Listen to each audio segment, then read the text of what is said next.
scene were cleared. Detective Chief Inspector Jill Wotton is from Thames Valley Police. We are very grateful for the witnesses in this case and also the community that have supported this case because, you know, we've had 3 trials now over 3 years and it's a lot to ask people to keep coming forward to give that evidence, and without the support of the witnesses and the community we would be unable to do our jobs. Buckinghamshire NHS Trust has today been removed from special measures after its latest inspection by the Care Quality Commission.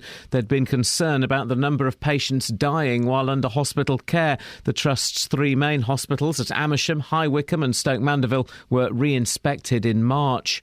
Internal government papers seen by the BBC say ministers are in danger of breaching their self-imposed cap on welfare spending. It's because the cost of the main sickness benefit, the employment and support allowance, is rising faster than expected. The government says it's determined to keep welfare spending under control. A 24-hour strike by St Albans taxi drivers is underway that could leave pub and club goers stranded tonight. The row is over the use of an extra rank to pick up late-night drinkers. Mudassar Yassin is the General Secretary of the Taxi Association. The whole issue of the rank, I mean, we said from day one that they have no idea what they're doing. We have, legitimate concerns and makes what is a very stressful and difficult job even more harder.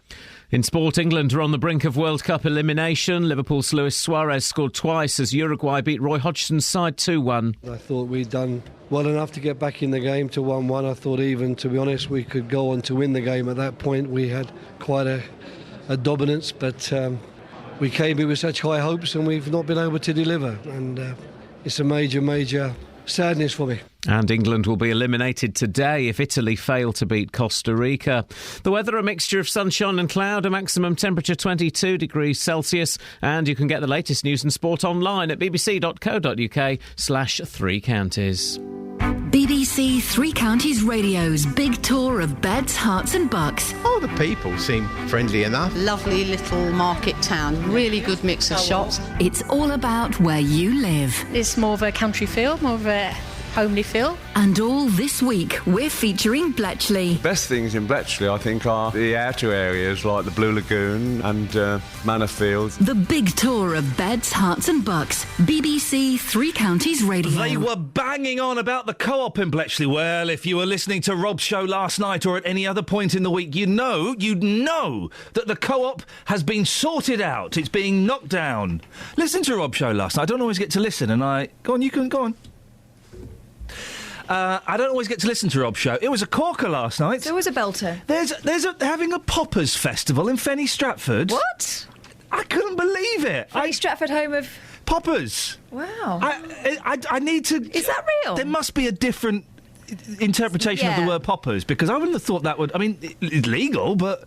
Is it really the respectable thing to do in Fenny Stratford, of all places? And how far can a celebration go? Yeah. Of such a thing? I mean, really. Kelly's back. Hello. I can tell she's back because she's turning the television on to Good Morning, This is Britain now, everyone. Oh, yeah. Yeah. We've not even started the show yet, and already... I missed this yesterday. Sorry? I missed this yesterday. You were at Ladies' Night, and I'm feeling tired. I'm gonna touch all night. Ladies' Night. What was that? Those are the words to my life. That's my national anthem. Oh, right. So Mike Batt. Mike Batt. We need to get Mike Batt on the show. And also, what if you had a national anthem? What would your... This is good. Ooh. What would your national anthem be? 08459 455 555. I'm really cast out and reeling you in now. Mine would be I'm only sleeping by the Beatles. Kelly, have you got a good one? Mine would be Help by the Beatles. Hey, that's a great one. Thank you. No, why? No, I'm teasing, Catherine. Oh, look, underneath the red bobble, it's a microphone from the 1970s. I know, Terry Wogan's. So you'd have my own... Oh, it's like chewing on a toothbrush. Just for the listeners' benefit, I whipped the old Muppet's nose off the end of my microphone and lobbed it at Iain. The thing that sets my teeth on edge... Is this? Is pulling cotton wool apart, and the thought of chewing on the brush of a toothbrush. Oh. Really sets me. So you'd have I'm Only Sleeping by the Beatles. Yeah. Would yours be Helped by the Beatles? No, Ken? it wouldn't. I need time to think about this. I tell you what we're going to do. We'll start the show. Yeah, that's a good idea. Oh, here it comes. Here it comes. Here's the start of the show. Here we go. Start again. Morning, everybody. This is Iain Lee, BBC Three Counties Radio. Yeah, man, respect, boss. Coming up, Rehab Row. Taxi tirades? Thank you. And great big helpings of Goffin. Oh, yeah, Jerry Goffin died. We're going to play loads of Jerry Goffin songs. 08459 455 555. Across beds. And if you had your own national anthem, what would it be? Hearts and bucks. This is BBC Three Counties Radio. So, Jerry Goffin died. Who he? He was married to Carole King. He was also bonkers. Yeah, but in a good way? In a great way. He wrote the words, she done the music. He also wrote with other people too. So this morning, we are going to play songs written by Jerry Goffin, apart from the last song, which will be BBC Introducing. Right. Got it? Did he write that? No, but he probably inspired it. Didn't he just? Here's one he done.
We salute you, sir.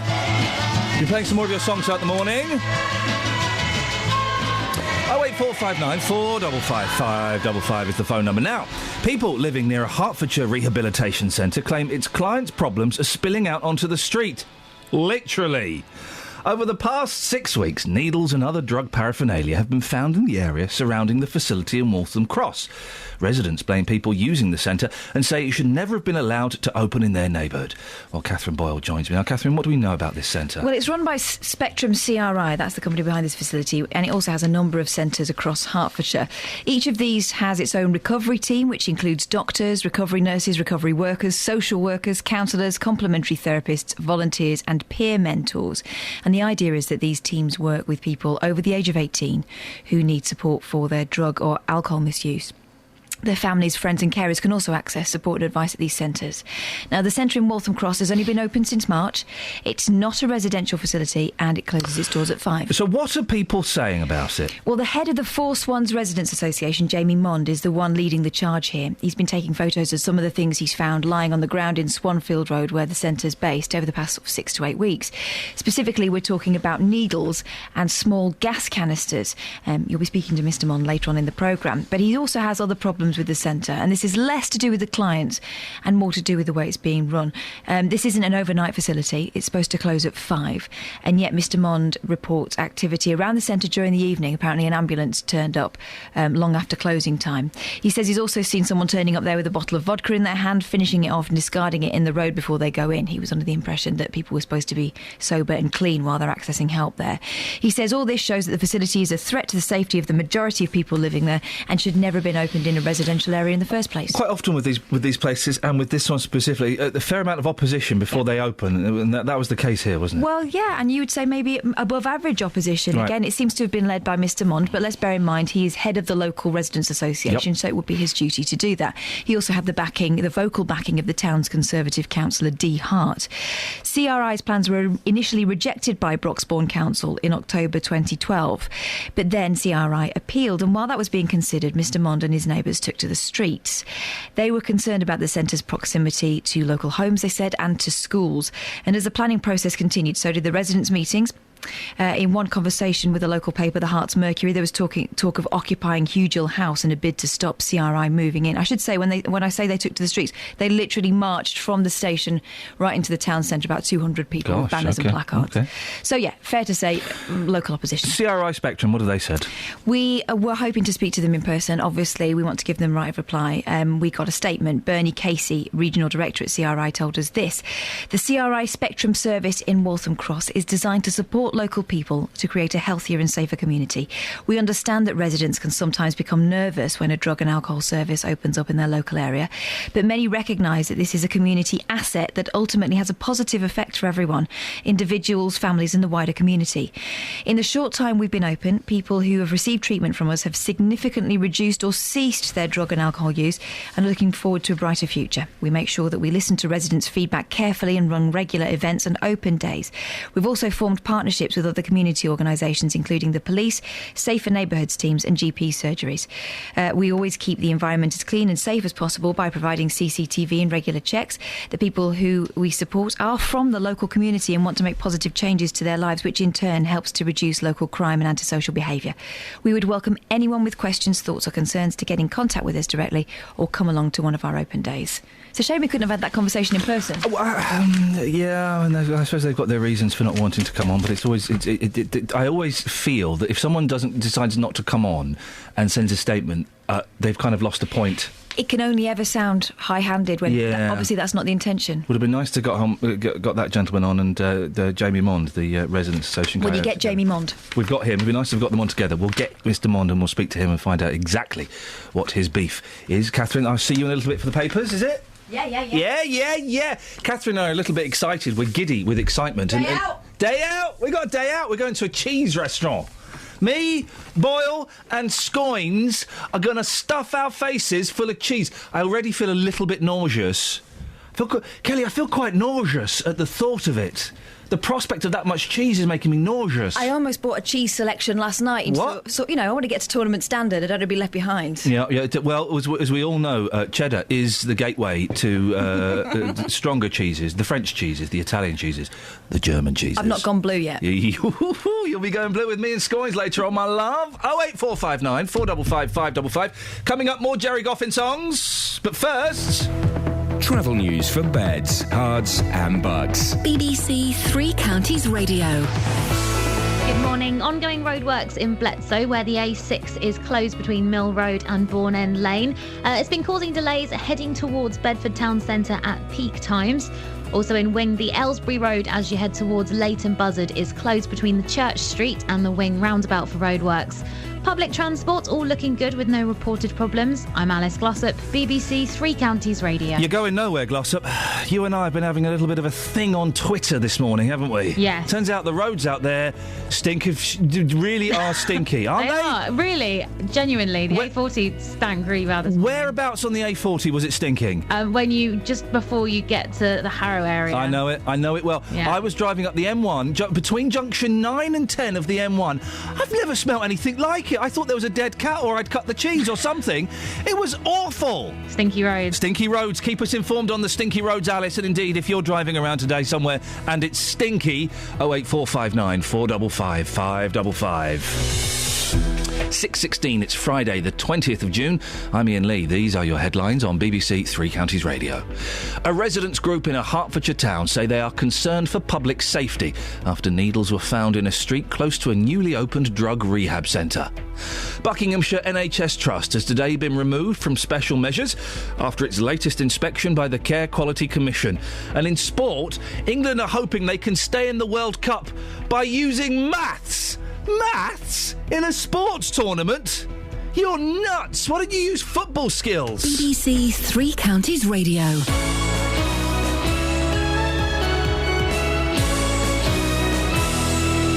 Roberto Perrone. Gardeners wanting to rid the... I haven't got time for that. I want to squeeze... No, I haven't got time for that. I need to squeeze in as many Jerry Goffin songs we can this morning.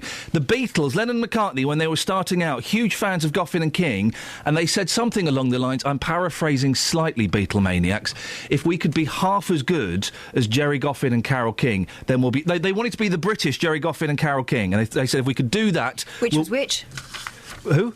Well, who was Jerry and who was Carol? Paul would have been Carol, melodic, upbeat, and Lennon would have been Goffin, dark, macabre, and a little bit twisted.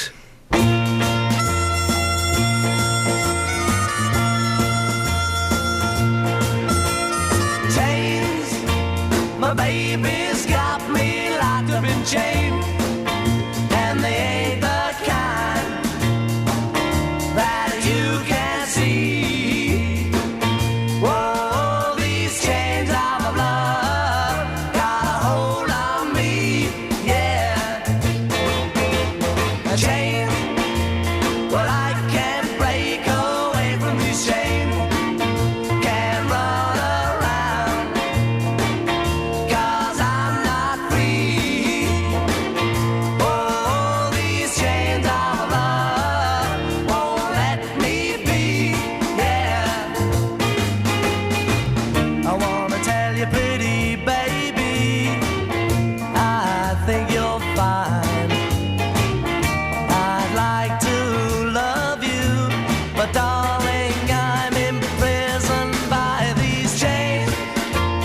Baby's got me locked up in chains, and they ain't the kind that you can see. Oh, these chains of love got a hold on me, yeah. Please believe me when I tell you, your lips are sweet. I'd like to kiss them, but I can't break away from all of these chains. My baby's got me locked up in chains, and they ain't the kind that you can see. Oh, these chains of love got a hold on me, yeah. Chains.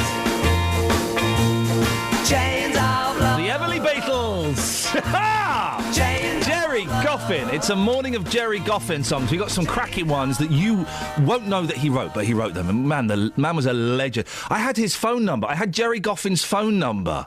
And I was planning to phone him and interview him, and I never did it. Never got round to it. What a plum. 08459 455 555. Hey, heading out to St Albans later on, planning on taking a taxi? Think again, sunshine, they're on strike. The strike started around 20 minutes ago and will last 24 hours.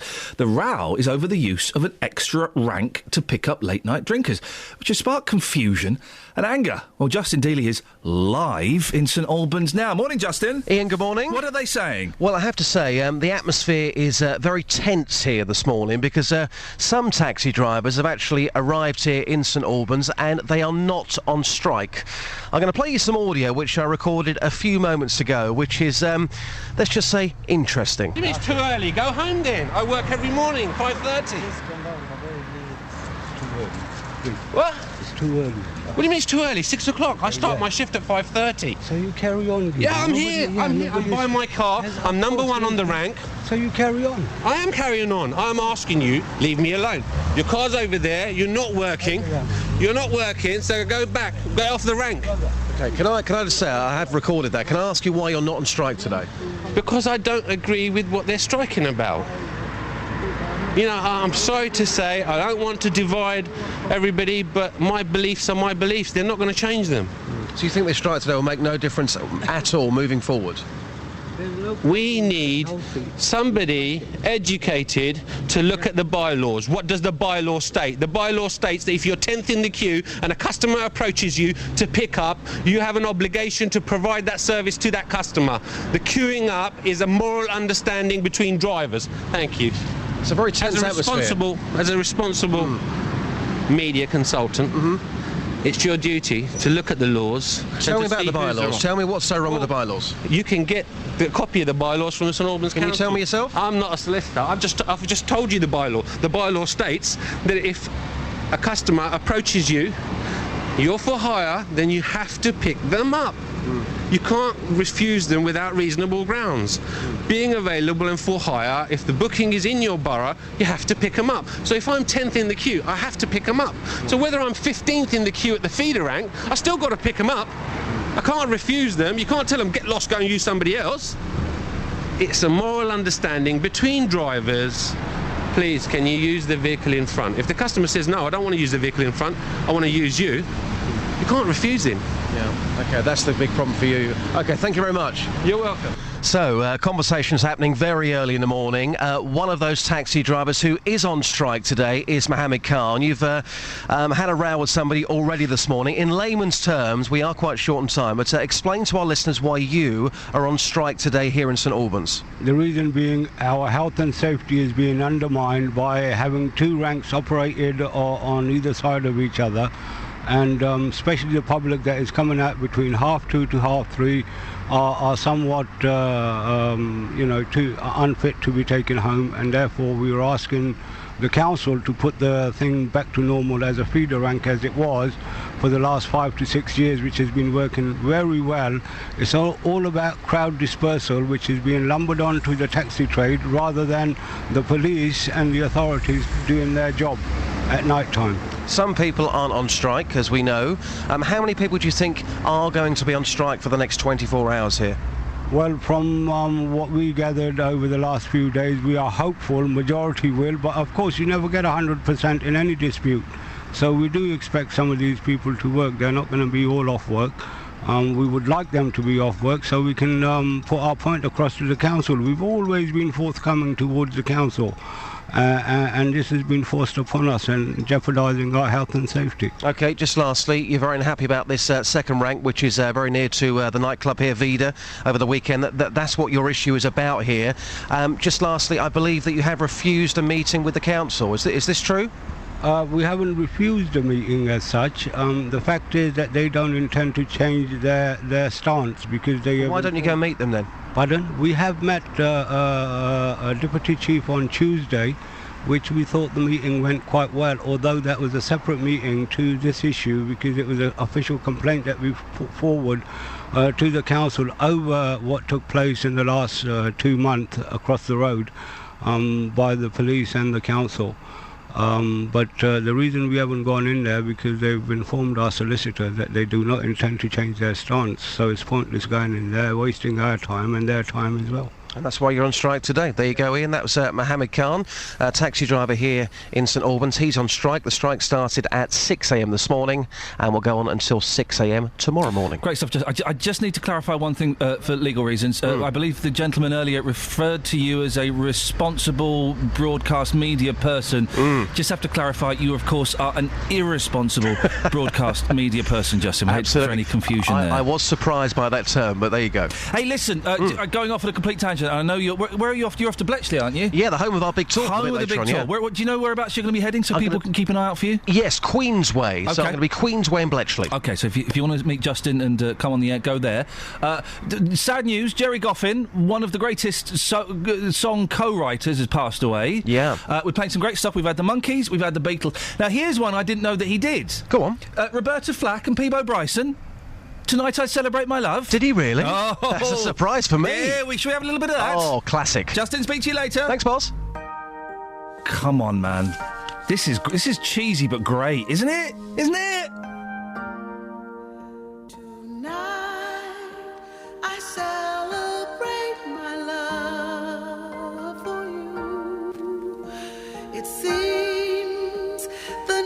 natural thing to do. Tonight, no one's gonna find us. We'll leave the world behind us. When I make love to you, tonight I celebrate my love for you and hope that deep inside you'll feel it too. Tonight our spirits will be climbing to a sky lit up with diamonds. When I make love to you tonight,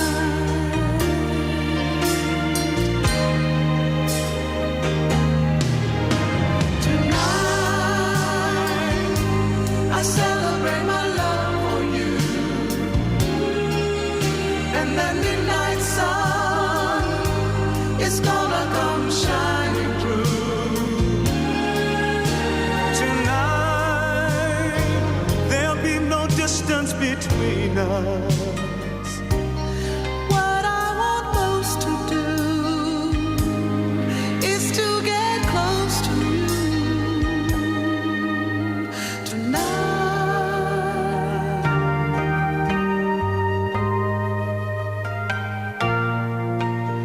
Tonight I celebrate my love for you, and soon this old world will seem brand new.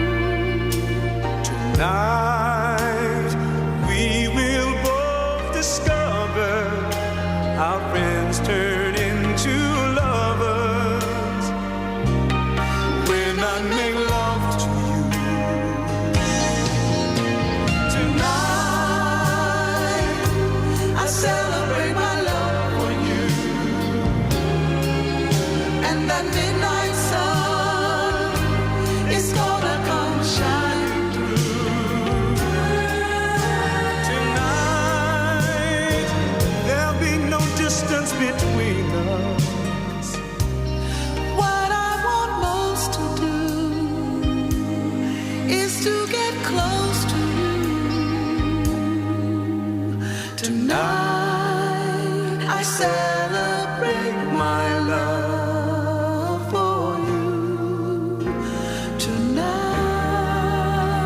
Oh man, Jerry Goffin. Cheesy as heck, but wonderful, wonderful.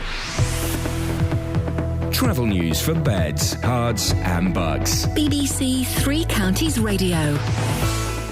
On the speed sensors, major routes looking much quieter than usual so far this morning. Both the M1 and the M25 showing no delays at the moment. Got some roadworks in High Wycombe to watch out for on the Marlow Hill. There are temporary traffic lights at the Marlow Road, which is just by the leisure centre. Public transport, that's all looking good with no reported problems. I'm Alice Glossop, BBC Three Counties Radio. Across beds, hearts, and bugs. This is BBC Three Counties Radio.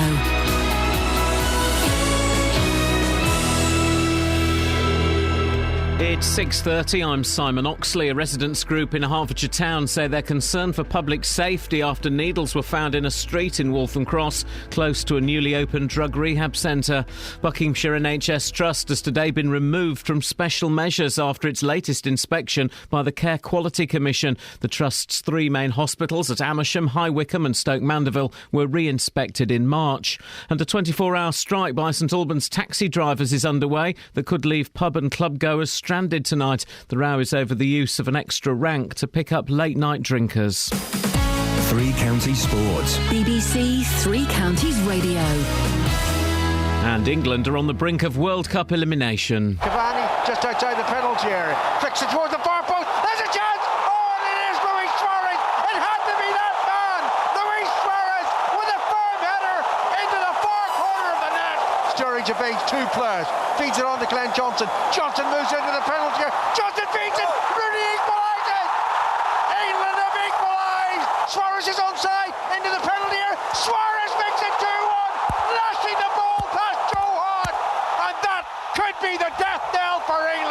And Stephen Gerrard says his Liverpool teammate was the difference between the two sides. He's world class, he's deadly in front of goal, he's clever, he's cute, he nearly scores off 2 corners and he gets 2 other chances to be clinical, and he takes them both, and this is a player who hasn't played for 5 weeks, so everyone in the dressing room was well aware of Lewis and his ability, and it was certainly his night tonight.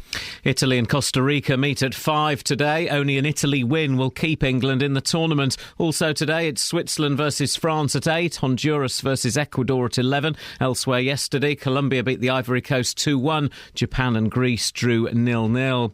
England's cricketers start the second test against Sri Lanka at Headingley this morning. Ian Bell will become the 12th man to reach a century of test appearances for England. Bedford Rugby Club's Aaron Morris starts at fullback for England under-20s in this morning's Junior World Cup final against South Africa, which kicks off at 8:35 in New Zealand. And practice starts this morning for Sunday's Austrian Grand Prix. BBC Three Counties News and Sport. The next full bulletin is at 7.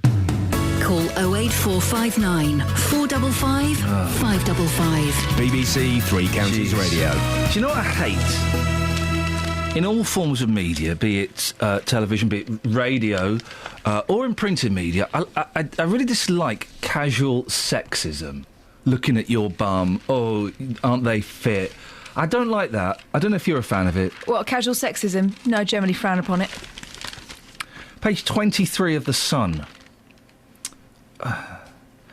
World Cup fitballers. Jeez. Xherdan Shaqiri, Andrea Pirlo and Olivia... Let's just put pictures of hot footballers. They called them fitballers. Jeez, these guys are trained athletes. They're artists, some might argue. They are at the peak of their game, literally and indeed metaphorically. I think it's disgusting that they haven't included any members of the Spanish football team who are all, to a man, hot to trot. No. Because if I was to put a picture of, like, some beautiful, intelligent women... but imagine I did a feature on beautiful... there were lady lawyers. And they've done that. Clooney's girl. Yeah, OK, all right. Accomplished lawyer marries greying actor. OK, all right. Clooney fine. marries Lucky Buck's lass. If I was to do an article on librarians... OK. And I was to write a headline, like, I'm just thinking on my feet here...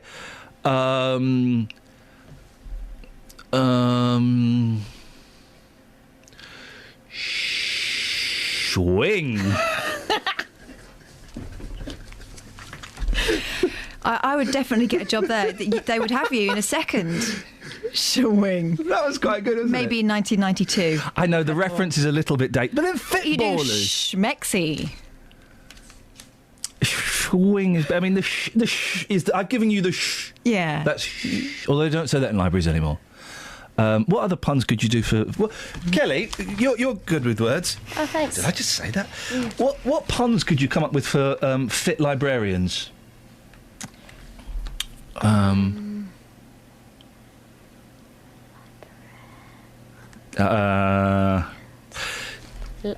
got one. The dewy-eyed decimal system. That's not bad. That is a bit contrived. It's a good one. You know what the Dewey Decimal System is, yeah? No. What? I mean, how, yeah, sure. how do you find reference books in a library if you don't know the Dewey Decimal System? Internet. What? Guys, I bet there are kids out there who've never even heard of the Dewey Decimal System. Librarian. Sorry? What? Nothing. That was quite good. What was it? Librarian. Librarians. Yeah. Like Boobrarians. Library bums. Yes! Yeah. And it's pictures of them bending over to get the books at the bottom shelves in short skirts using the Dewey Decimal System. Library bums. Library bums. Oh, I thought you said berry. That would be wrong. Hang on. No. What? No? Lesbrarians. OK, stop. Well, actually, it turns out it's a lot of fun. There are publications where they really do centre on that kind of pun. Yeah. You can access them elsewhere. Well, I'm regularly subscribing to Lesbrary Bums. Shall we have Shall we... I think together, the three of us have just come up with the funniest thing I've ever thought. Shall we have another Jerry Goffin song? Just quick. Yes, OK.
Come on, man. What he could do.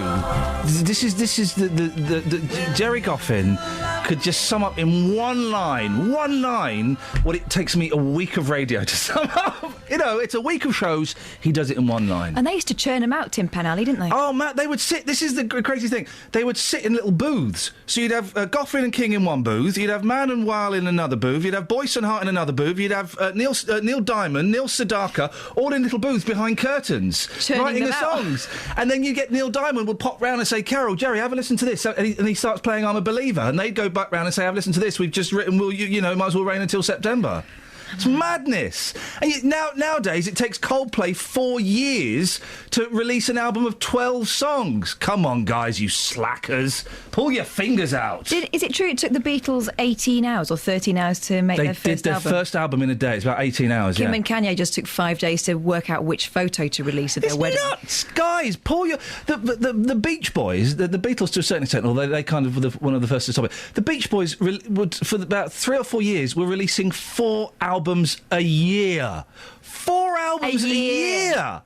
That's not. We want product. We want more product. One every 3 years? It's insane. They're so lazy. I guess the money was different. Yeah, the money was different. Yeah. There wasn't that much money in those days. Terrible rights for the writers and the artists. But come on, guys. Brian Wilson went mad writing songs. You guys I want more pop stars to go mad. That reminds me, I've discovered on... probably the last one to this particular party, but on YouTube you can find isolated tracks of various artists, famous songs that you know. The Beach Boys ones are crazy. They're the vocals, so good. They're vocals, I mean, I don't know why I'm surprised. Yeah. But they're so good. They are good. I'll send you a link for a Beatles one that's surprisingly awesome as well, just their vocals. Anyway, enough of 2 old people talking. Hey, here's a young person. OK, what have you found in the... is that Beavis or Butthead?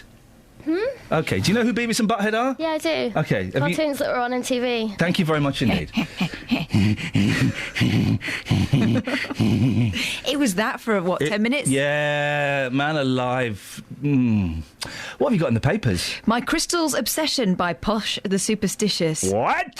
Victoria Beckham has revealed she has a weird ritual of keeping crystals backstage at her fashion shows. Okay. She prefers pink quartz and black tourmaline stones, also keeps some in her bathroom after she was introduced to their spiritual power well living in... Let's guess where she lives. Let's guess where she would get such a kooky idea. Not Los Angeles. Oh, yes. As I've said before, I went on a crystal healing course once at some a witch's house with 4 or 5 middle-aged women who were all looking for something that was missing from their lives, and I was magic. They were looking for magic, and I was a 19-year-old magic maker. No magic was made. We would do psychometry. You know what psychometry is? It's where you hold a watch and you tell things about someone. We would project auras, and we had to feel what the other's auras would do. Can you imagine? I actually did this. You were feeling people's auras? I was touching up some middle-aged women's auras, and we did a little bit of crystal healing. How much of it was pretend? Well, looking back on it, here's the interesting thing. Looking back on it, all of it was complete bullshit. But how much of it felt real? At the time, all of it. Isn't that nuts? It turns out I was nuts. I was one of those nut jobs. It's all complete bullshit. The crystal's not going to heal you. You can't feel someone's aura, or can you? Well, I just felt your finger whooshing towards my nose. You see? Maybe it's that. Maybe it's just microscopic disturbances in the air. It's tiny hairs on my skin. I could, if I was standing behind you, you would know. You wouldn't know. Oh. Yeah, because you make a big noise knocking a mouse over. When you've got a cob on, which is... No, actually, that's not fair, because that's pretty much every day. On the rare days when you're in a good mood, I can sense it.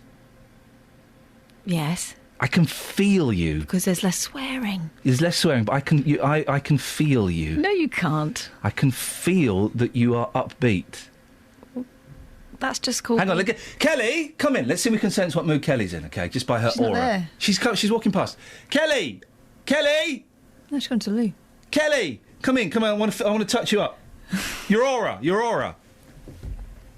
We'll see if we can sense her aura. We want to touch your aura. Come and stand here, my love. OK, so I'm just going to... I'm not... That's all right. That's OK. Catherine, come and do it. He's putting his hands What's he doing? near her, but not on her. He's trying to feel your aura. Oh, okay. So he says. He actually touched me then. What are you getting? What I'm getting is you're tired, Slightly hungover. a little bit hungover, a little bit nauseous, but otherwise very upbeat, very happy. You had a great day yesterday. Thanks. Is that is that right? She's also suspicious. Do I have to, It's not a compliment. I'm just asking. Oh, what was the question? And confused. She's confused. Did we get your aura right? Sure. There you go. You see. Yeah. Thanks, Job done. Thank you very much. I'm a Okay. psychic. We also know she went to Ascot yesterday. That was hard work, wasn't it? I mean, see, you're really dealing with an empty vessel there, aren't you? God, dear, someone pour something in there. Good morning, Kelly. Morning, guys. There we go. Okay, have we got any news, or should we have another? Another record. Oh, state schools do badly at sport. What? Now, which ones are state schools? They're the ones that... They're the free ones. Yeah, they're the ones that you and I went to.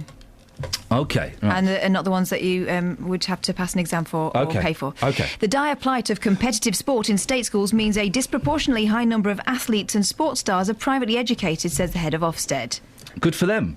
Sir Michael Wilshaw, Chief Inspector of Schools, will today warn that too many pupils are being let down by head teachers who treat competitive sport with suspicion or as an optional extra. No. They've got it wrong. They've got it wrong. Of course, sports people are going to come from privileged backgrounds. It's not because they're taught sport better at school. It's because they go to clubs after school and they go to tennis lessons on Saturdays. Who's going to become a rower but someone who has access to a boat? All of these people that say, "Oh no, tennis isn't elitist." Yeah, it is elitist. When you're struggling, my boy does tennis, and I don't know how much it costs, but it costs. And it may only be a few quid a week, but if you're struggling to feed your children, you're not going to afford that 5-10 quid a week to send your boys or girls to play tennis. And the household priorities thing comes down to all kinds of facets of life. You're not going to think it's important for children to do fringy things if you're barely scratching together, giving them the basics. Oh, football's not elitist. Well, do you know what? Yeah, it is. If you want to send them to summer football academies and weekend clubs and get them the right boots, then yeah, you're going to have to spend a few quid. And if you're going to be driving them around all the time, making sacrifices for them. So basically what you're saying is, I think, Catherine, we should abolish sport. Or give more chances and go out and find talent elsewhere. Or abolish sport. Or abolish... Yeah, OK, thank you. That... Travel news for beds, cards and bugs. BBC Three Counties Radio. In Kingswood on the A41, there are temporary traffic lights around the Kingswood lane which are stuck on red at the moment and it's causing queues. Also in Luton on the speed sensors at the Kidneywood roundabout, Airport Way looking a little heavy as you head towards the motorway. The M25 anti-clockwise starting to build up around junction 19 for Watford. Public transport has no reported problems. I'm Alice Glossop, BBC Three Counties Radio. Thank you, Alice.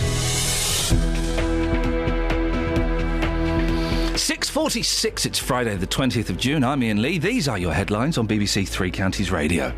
A residents' group in a Hertfordshire town say they are concerned for public safety after needles were found in a street close to a newly opened drug rehab centre. Buckinghamshire NHS Trust has today been removed from special measures after its latest inspection by the Care Quality Commission. And in sport, England manager Roy Hodgson says he won't resign despite the fact that his team were utter rubbish.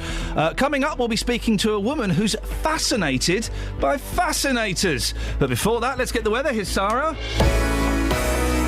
Beds, Herts and Bucks weather. BBC Three Counties Radio.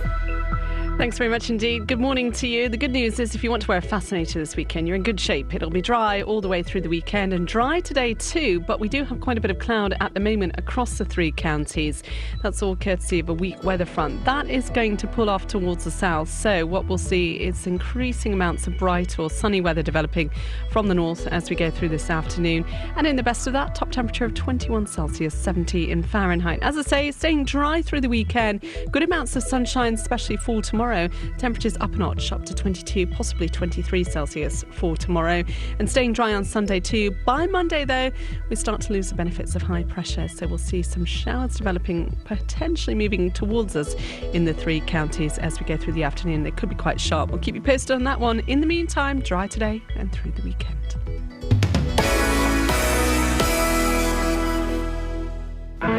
What should I write? What can I say? How can I tell you how much I miss you? The weather here has been as nice as it can be. Although it doesn't really matter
farmer isn't any friend of mine.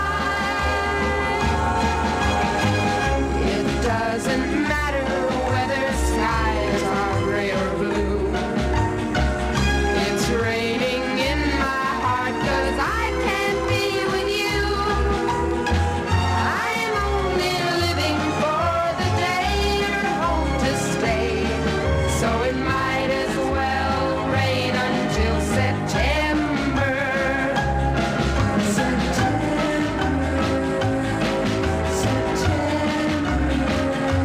Oh, it might as well rain until September. Oh, come on! Seriously, guys.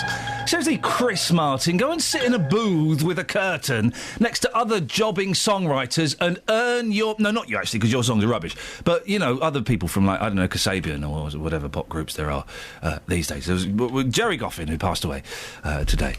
Catherine. An adult movie star, David Metch, is suing after education... Never heard of him. I don't think that's the name he used when he was doing his films. Movies, yes. Suing after education chiefs in Florida banned him advertising himself as a maths tutor. What? So you're not allowed to move on. Well, would you want... Well, would you... I'm all for rehabilitation. I'm all for people bettering themselves and changing their lives and turning them around. If you were to consider pornography to be, you know, a dark alley, which... anyway. Would you want your children being taught by a porn star? You just know there's always the temptation. He's going to be doing algebra, then he's going to whip the trousers off. You know, it's just always I'd probably rather him be teaching children than being a plumber. Or a pizza delivery guy. I hear you have a blocked pipe. I mean, that has more... I don't know. What are people supposed to do? Never change job? You can't do adult movies forever. And how do they know he did the adult movies? I mean, did he apply under his stage name or something? Look at this plum next to him. I know. This guy. This isn't the most. I mean, I was laughing at this, but I was laughing because it's so terrible. Horrible. It's pictures of a young nurse, a young male nurse. What is he? 20 something 21, like that. 21. Yeah. Will you describe it? It's just incredible. He's got an old lady's pants on, but what makes it worse is that the old lady's just passed away. This is what he's claimed. He's been through her belongings. He's put on these pants. He's texted to a mate, this is what I get up to at work today. What makes it worse is she died. This woman died. Now, whether that's true or not, I would suspect that's probably not true. Even if it wasn't true, though, it's still incredibly inappropriate. Anyone rifling through your stuff while you're in hospital at your most vulnerable. Yep. Oh. And he's done it. OK, that's really high on the stupid scale. He took a thumbs-up photo and sent it to his mate. But also, it's not a selfie. Someone else has taken that photo. So there's unless he's used a timer. Yeah, maybe. OK, but I would assume he's got a mate there who's taken it, and he sent it to his mate. What an absolute plum! What a stupid. Let's find this boy and let's wag our fingers at him disapprovingly. When shall we? selfies go wrong. Yeah. Don't want that. No, talking of selfies, Kim Kardashian, will you pack it in, please? Put it away. Go and read a book or something. Yeah, but don't read a book on your front wearing a bikini. Read a book wearing actually read dungarees or something like that. Should we need to do the BBC introducing track. Oh yeah. Should we do that? Yeah. Because I'll be honest, I don't know enough about the BBC introducing system. Well, I don't know anybody. If only Gary Floyd was here, or the person who writes Gary Floyd's words. But I don't think they are. Who would that be? Who is that masked woman?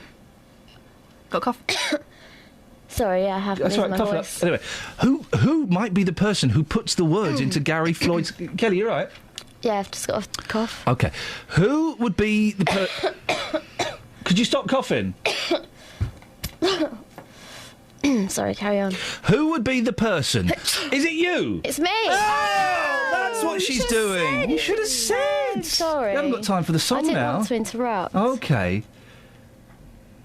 So, BBC introducing, what is it? Oh, so BBC introducing... It's the show on Saturday nights, 8 o'clock, where they play unsigned bands and artists from Beds, Hearts and Bucks. Oh, right. That's right, but they're really good. Full of talent is the Three Counties. Why are they unsigned? Oh, hey, guess what? What? I'm presenting on Saturday. Oh, yeah, you've got a show Saturday? Yeah, 5 p.m. Wow, I'm busy then, but what is it? Hey, but you could just go and listen again. My computer doesn't work. For the whole week. My Do internet... it on your phone. My phone is something really weird with the internet. Come in. I can't do that. I'm filming an episode of Big Brother. But 5 o'clock, Saturday, BBC Three Counties Radio, Kelly Betts. What are you doing, Kels? Just talking about stuff. Okie dokie. Playing some songs. Like? like...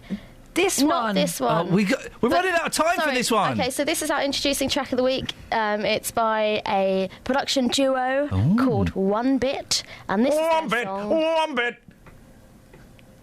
One bit in heaven. When you touch me. We this really is called Not literally About haven't. You. Okay, shall I play it now? Yeah, go on then. You should do that much quicker. Production values in my mum's bedroom.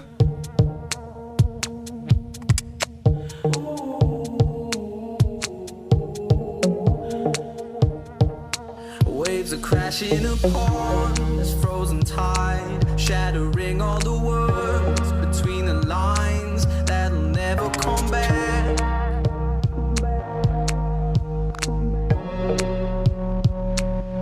This melody still plays in my mind, an imprint in time left undefined that'll never go back.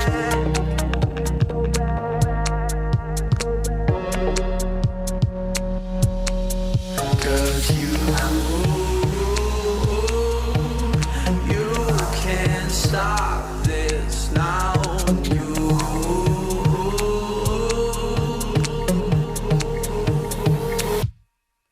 It's not about you,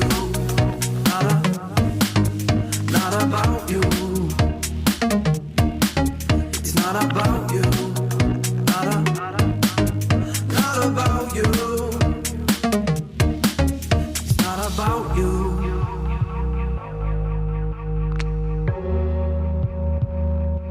My memory of you is blurry-eyed, no longer the strength to come fine, even if you come back.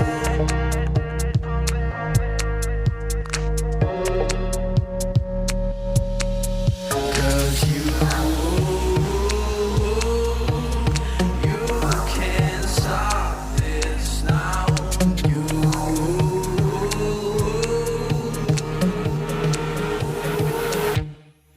It's not about you, not about you. Yeah, my respect, boss, yeah? It's not about you, not about you. Yeah, my respect, boss, yeah? It's not about you, it's not about you. It's not about you, it's not about you. I'll give these words away. I'll give these words away. Oh, I'll give these words away.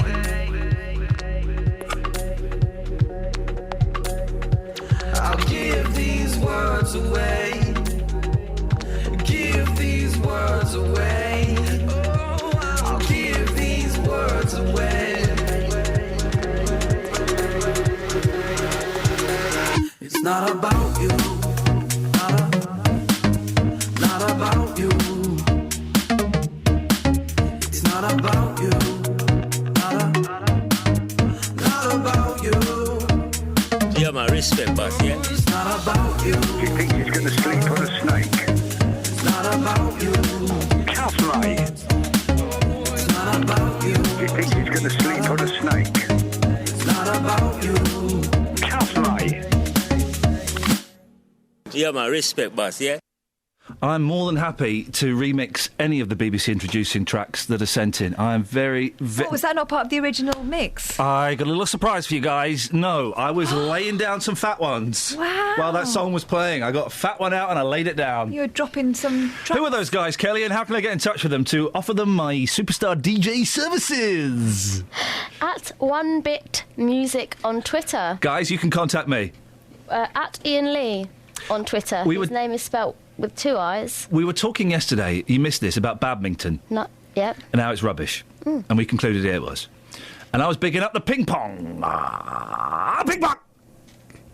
And I'm now watching. Just go on the internet, onto the YouTube video serving system. Type the most humorous table tennis match ever. I typed ping pong comedy. It's titled The Most Humorous Table Tennis Match Ever. It's Chong Chi-young. Can you have fun while playing sports? These guys are really ripping it up there on the ping pong table. The ping pong massive. It's art. It's art, and it's wonderful. It's wonderful. Alice? Yes. Good morning. Good morning. We're a little bit laid back this morning. We're a little bit relaxed. Simon upstairs, we're a little bit relaxed about the timings and the show and the travel. One is it hilarious? It's the one that's got 8 million views. This one. Google it.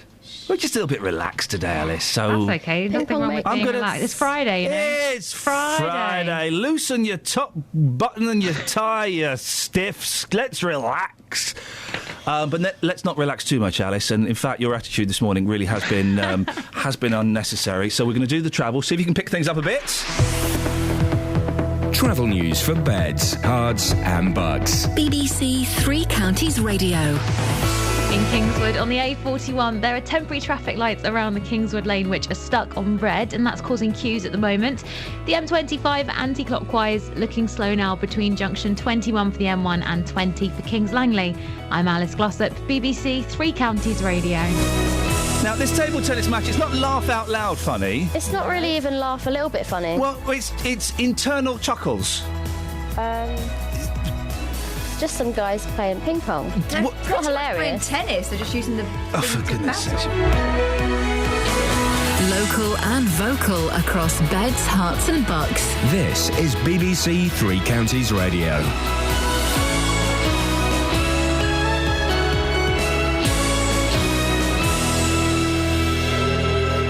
It's 7 o'clock. I'm Simon Oxley. The headlines: residents' concern after needles found in Hertfordshire town, Bucks hospitals out of special measures, and England on the brink of World Cup exit. BBC Three Counties Radio. A residents' group in Hertfordshire town say they're concerned for public safety after needles were found in a street close to a newly opened drug rehab centre. A member of the Residents' Association in Waltham Cross claims to have seen the needles and other drug paraphernalia in Swanfield Road. More from Ewan Duncan. Jamie Mond took photographs of the needles, which he claims could be linked to the nearby Hugill House Drug Rehabilitation Centre. But CRI Spectrum, which runs the centre in Swanfield Road, denies the needles belong to anyone using its service. The firm says it doesn't distribute these needles and believes in protecting the health and safety of the local community. Buckinghamshire NHS Trust has today been removed from special measures after its latest inspection by the Care Quality Commission. They'd been concerned about the number of patients dying while under hospital care. The Trust's 3 main hospitals at Amersham, High Wycombe and Stoke Mandeville were re-inspected in March. Police in Milton Keynes have thanked the public following the end of the 3rd trial over the murder of 2 teenagers. 2 people are already serving life for the shooting in Fishermead in 2011, but yesterday 2 other men who were at the scene were cleared. Detective Chief Inspector Jill Wootton is from Thames Valley Police. We are very grateful for the witnesses in this case and also the community that have supported this case, because we've had 3 trials now over 3 years, and it's a lot to ask people to keep coming forward to give that evidence. And without the support of the witnesses and the community, we would be unable to do our jobs. Internal government papers seen by the BBC say ministers are in danger of breaching their self-imposed cap on welfare spending. It's because the cost of the main sickness benefit, the employment and support allowance, is rising faster than expected. The government says it's determined to keep welfare spending under control. A 24-hour strike by St Albans taxi drivers is underway that could leave pub and club goers stranded tonight. The row is over the use of an extra rank to pick up late-night drinkers. Mudassir Yassin is the General Secretary of the Taxi Association. The whole issue of the rank, I mean, we said from day one that they have no idea what they're doing. We have, legitimate concerns, and makes what is a very stressful and difficult job even more harder. In sport, England are on the brink of World Cup elimination. Liverpool's Luis Suarez scored twice as Uruguay beat Roy Hodgson's side 2-1. I thought we'd done well enough to get back in the game to 1-1. I thought even, to be honest, we could go on to win the game. At that point, we had quite a dominance, but we came in with such high hopes and we've not been able to deliver. And it's a major sadness for me. And England will be eliminated today if Italy fail to beat Costa Rica. The weather, a mixture of sunshine and cloud, a maximum temperature 22 degrees Celsius. And you can get the latest news and sport online at bbc.co.uk/3counties. BBC Three Counties Radio's big tour of beds, hearts and bucks. This is a good community, good area, so I like it. And all this week, we're featuring Bletchley. Went to school here and I still live here. Come here and people know your face and they'll say hello to you. It's all about where you live. I like Church Green Road. I won't go anywhere else. Bletchley's the nicest place to live, especially for families. The big tour of beds, hearts and bucks. BBC Three Counties Radio.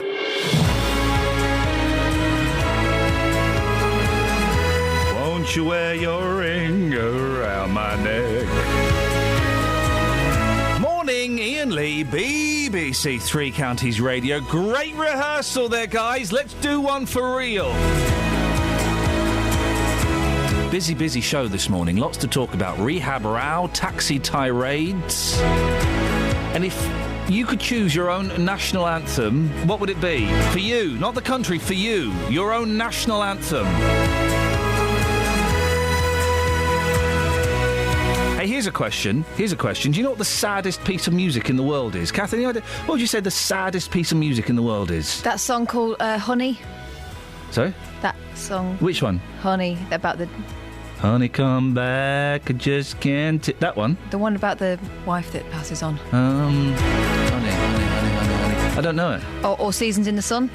Oh, that's not sad. I mean, that's just sad. Rubbish. It's sad and it's not. That can never be sad because we all know the real lyrics are: we had joy, we had fun, flicking bogies in the sun. That's... Oh, right. That's not the lyric I was thinking. Oh, really? Oh.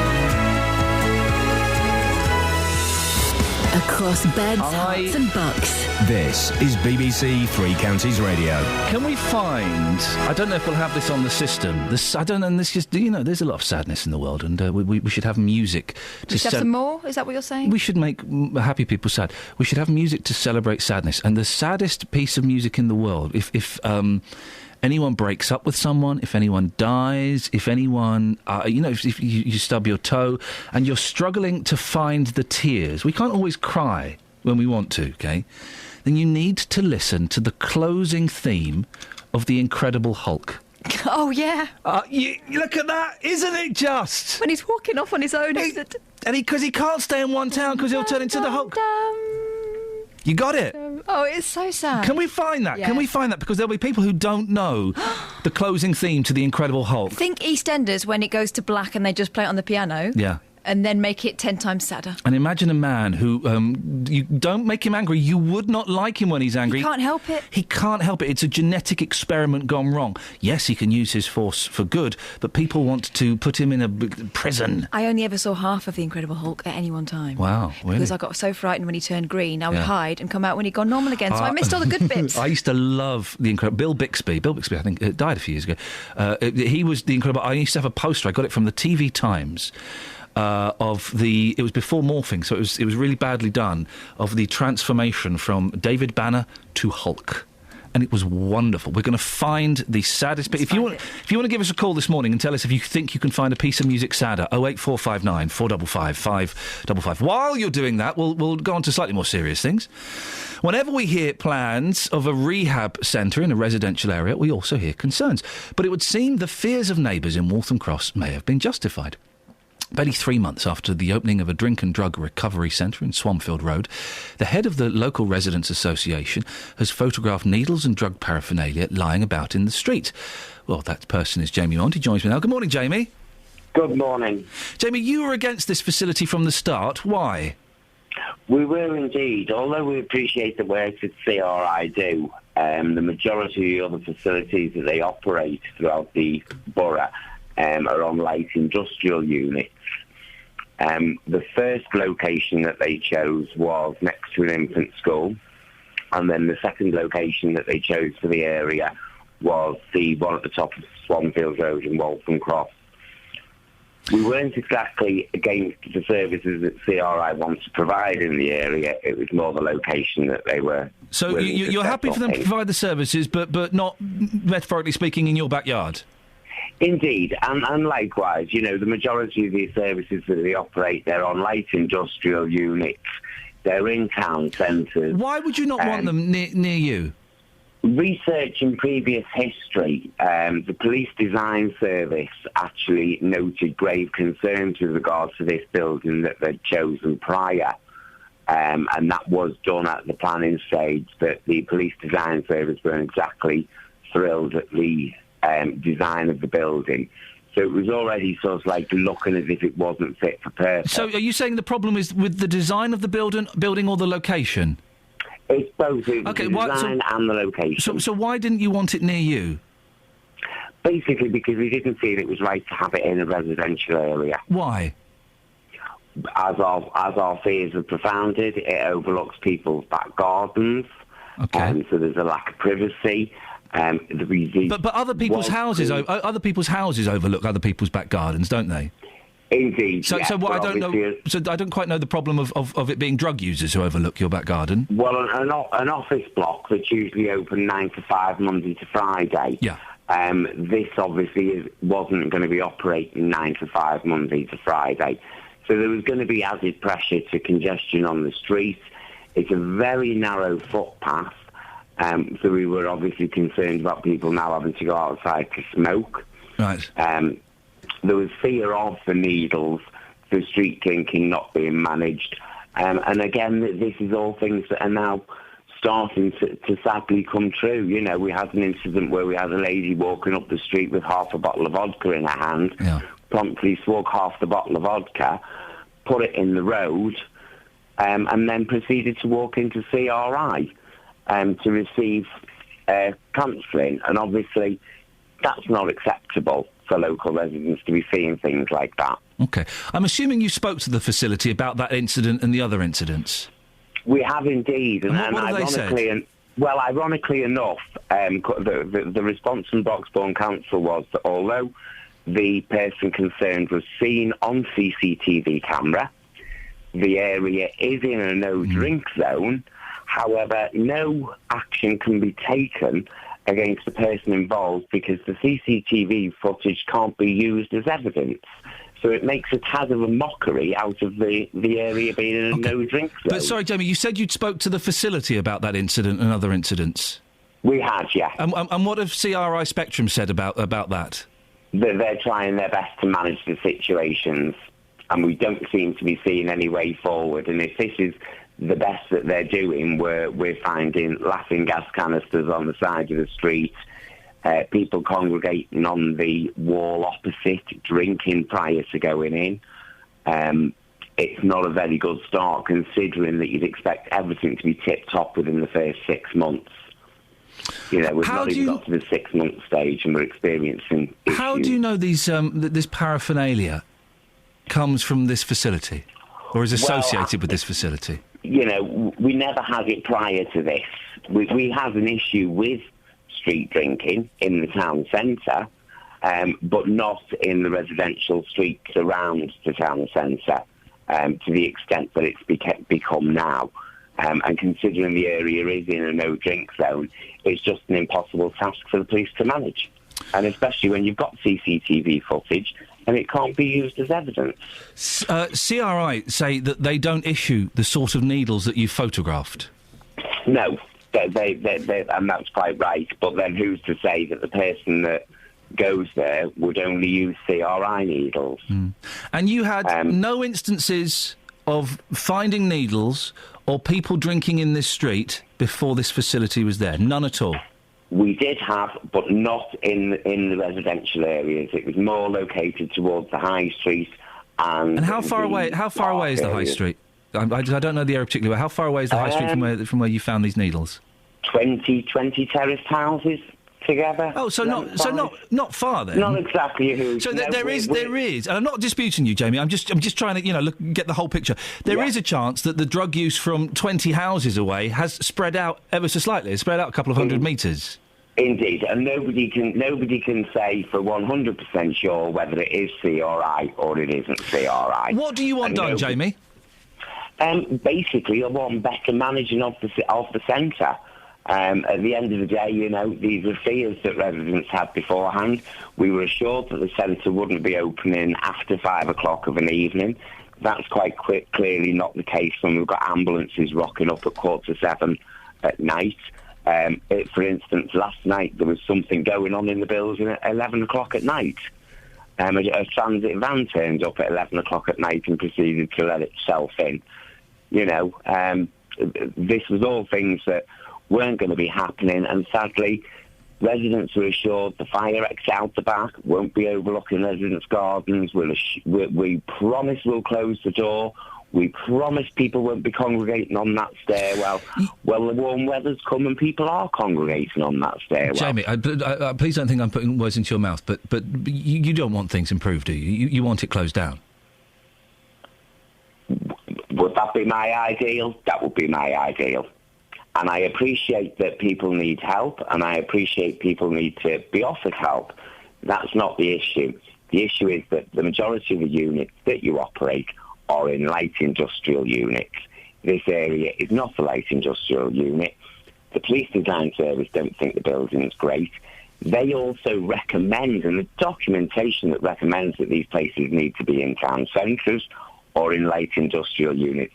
To be honest with you, the amount of publicity that the buildings had prior, when they were even trying to get next to an infant school first off, the bad publicity that they've had, it's now not fit for purpose for people visiting to get help, because they're scurrying out, because everybody knows what they're going in there for.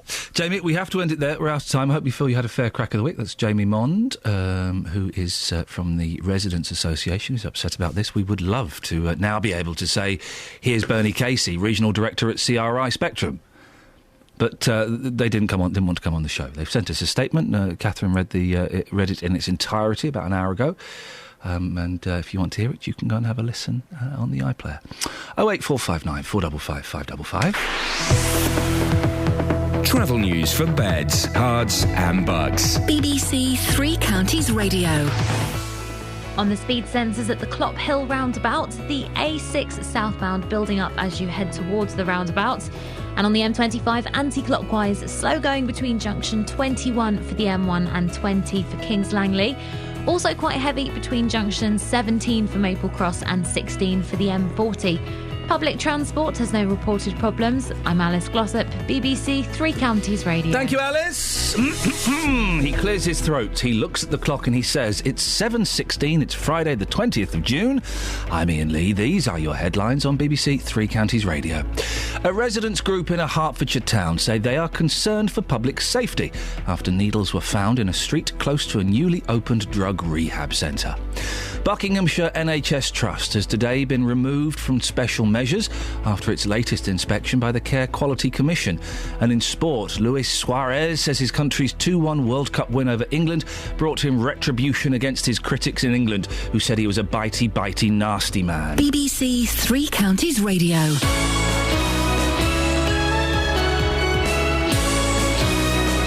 Coming up, the saddest piece of music in the world ever. BBC Introducing. Starting tonight, BBC Introducing is putting on one of the biggest shows we've ever done. To celebrate the summer solstice, we're going to bring you 24 gigs in 24 hours. We'll be live across beds, hearts and bucks with artists such as Luke Pickett, Alex Bay,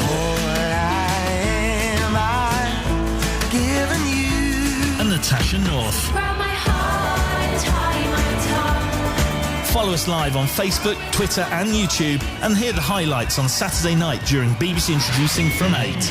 BBC Introducing, 24 gigs in 24 hours on the longest day of the year. Starts tonight here on BBC Three Counties Radio. BBC Introducing. Well, I've got some sad news for you. Oh no, doctor, what's that? I'm afraid, I'm not actually a doctor, I'm a vet. I'm afraid that we've had to put your dog down. Oh, that's sad. You can cry if you want. I don't really feel like crying. I'm not really a crying type. Hang on a second. Got some sad news. What's that? I've had to put the dog down. Oh, God. Ladies and gentlemen, the saddest piece of music in the world. Just pull off in your car, sit back at home, stay in bed, and have a little weep.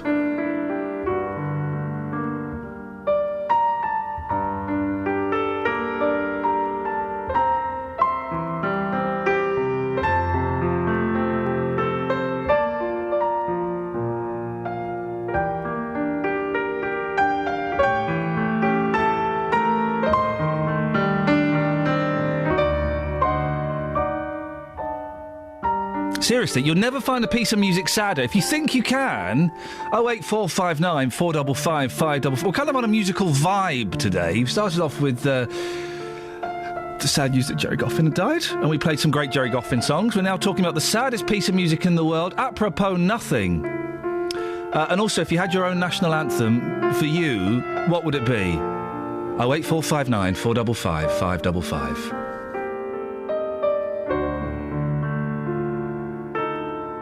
Got some sad news. Justin Dealey's doing a show tomorrow between 9 and 12.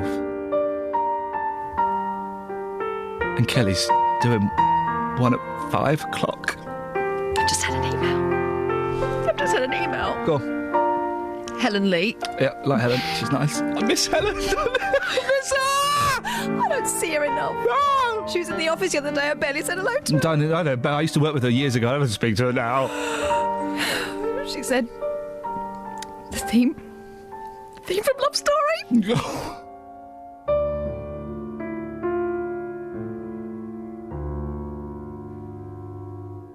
I don't remember the theme from Love Story. How does that go?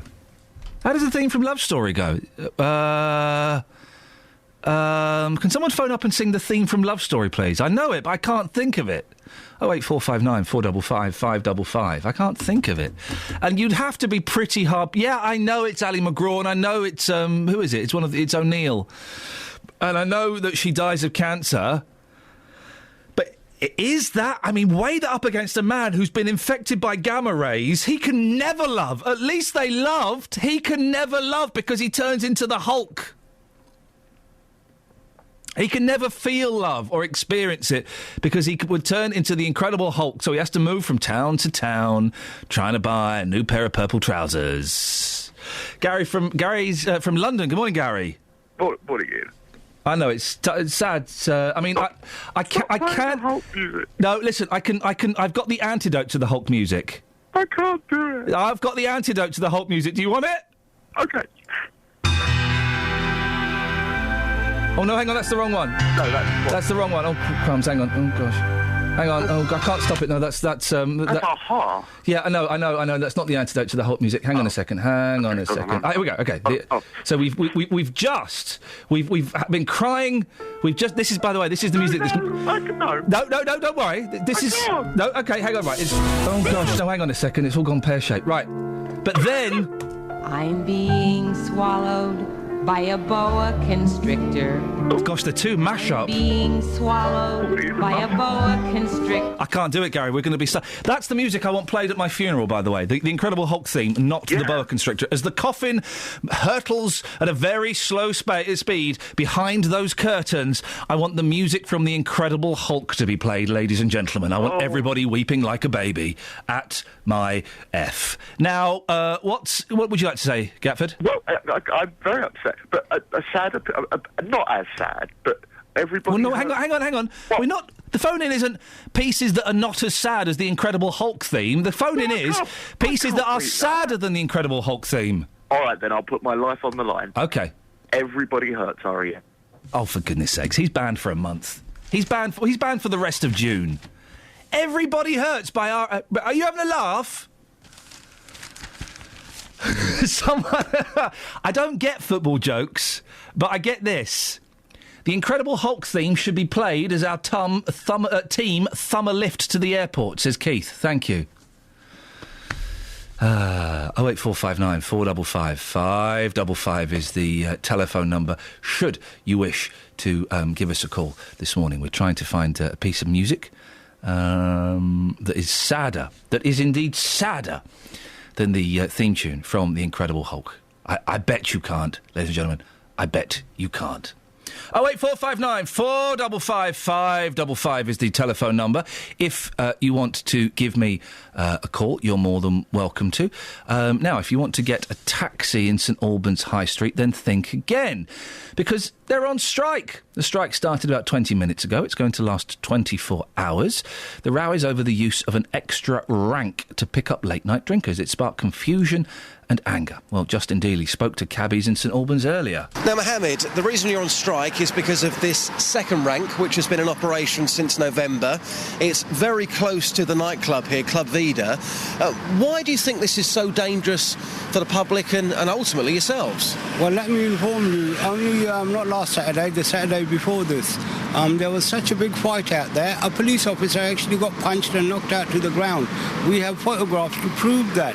And they want us to be in that beehive where, the police can't handle them. How are we supposed to handle these people? So what's the big difference here? I'm trying to get my head around this. So from where this new second rank is, you're literally a matter of 10 yards away from the initial rank. So what makes that new rank so dangerous? Well, when they come out in groups, of course, they're all hyped up they're looking for trouble. What we want them to do is walk across, calm down a bit, get some fresh air, and then walk over to a taxi driver so he can judge for himself what they're like, for him to be safe or not, and carry them home. And you're honestly telling me that by them simply crossing the road, you think that will put you in less danger? Well, no, not just crossing the road, Justin. It's the fact that they'll hang about there, calm down a bit, get some fresh air, and then slowly break the groups up, and some walk towards the taxis, others walk the other ways, and it's less of a crowd. It's less of a danger than it is on the other side when they're in a whole group all hyped up trying to get at each other. Will you strike again? If we have to, yes, we will. We'll carry on with this. Well, Zulfi, you're on strike again, like many taxi drivers here today. Will you go on strike again until the council listen to you and get rid of this new second rank? Yeah, we will. We got to do it. So, if you don't strike, you're not going to get, your things. Listen to the public and plus the councils, so... Can you afford to keep on striking, though? We can't afford to keep on striking, but, it's your rights. You have to stand up for it, so... you got to sacrifice your hours or, money-wise or, whatever. And do you think the council have really let you down, you and other taxi drivers here? Well... We even, had a chat with them and sort of things, so try to sort out things, all the nitty-gritty problems, but, they don't sort of pay any attention to it. So they just ignore you? Yeah. Well, that was Justin speaking to cabbies in St Albans earlier, joined now by Mudassir Yassin, who is from the St Albans and Harpenden Taxi Drivers Association. Morning, Mudassir. What's your beef? Hi, Ian. Yeah, it's not really beef. What it is the continual intimidation from the police and the council on the weekend nights that has led up to the strike. Just last week, the police actually blocked off the other side of the rank and were telling drivers either you're getting onto this side if you want to pick up or you're not getting on here at all. And with the amount of taxis that we do have in St Albans, if they're not going to be able to park up anywhere properly, they're just going to end up parking outside pubs and clubs, which which some of the drivers already do. So, it's just going around in circles at the moment. Why strike? What's a strike going to do? It's just going to put you out of pocket. Oh, yeah, of course. I mean, everyone's feeling it. But at the end of the day, we're going through the processes with the council, but we just don't seem to be getting anywhere with it. It's just, from one pillar to a post in a sense. So hopefully, what we're trying to, by doing this strike is just to tell the council that, these drivers are serious and, they're willing to do, hurt themselves in that case, to make a point. It's fair to say the drivers are divided over this. Not everyone's striking, are they? No, not everyone is. But at the end of the day, we did do a mandate and, the majority of the drivers did, from the trade, come back and say that they were willing to go on strike. So, we took that, we waited as long as possible. It was only after then, the actual forceful intimidation and harassment by the police on the weekend night that we actually said, enough is enough. We can't put up with this. So, sorry, what do you say? What's your accusation about the police? Well, the police blocked off the rank. Over the last month, probably even more, they've been, harassing the drivers on a regular basis. Well, what do you mean by harassing? Is a big word, Muddy. Well, so, what do you mean by harassing? When you have 7-8 police officers, approaching every single taxi driver, asking them, will you be picking up, will you be picking up, will you be picking up, and then you've got enforcement officers on top of that, booking the drivers when they actually cross over the road, call them in for interviews and actually put on the interviews that if you don't cooperate with us, that, we will do you for under the Miscellaneous Act. That is intimidation as far as we're concerned. Okay. Well, very quickly, so what would you like to see happen? Well, we'd like to see it go back to the way it was. Simply, it wasn't broken, so why try to fix it? There was no issue with it in the beginning, and those people that they were saying that, they wanted, dispersed from the city centre as soon as possible, they still hang back there as per before. So we don't understand, why try and disrupt something that was working fine. The issue is that also, a lot among the safety issues, you've got the queuing system where, up until 2:30, 2:45, it's actually the Santander side of the rank that actually moves. So if this is moving and all those drivers on the subway side are all sitting there, it doesn't make sense. It's the queue system where we've been filtering in for the last 5 years. There's never been a problem. Madasir, I appreciate your time this morning. Thank you very much. Do let us know how that strike progresses. Madasir Yassin from the St Albans and Harpenden Taxi Drivers Association. 7:30. Oh, hang on a second.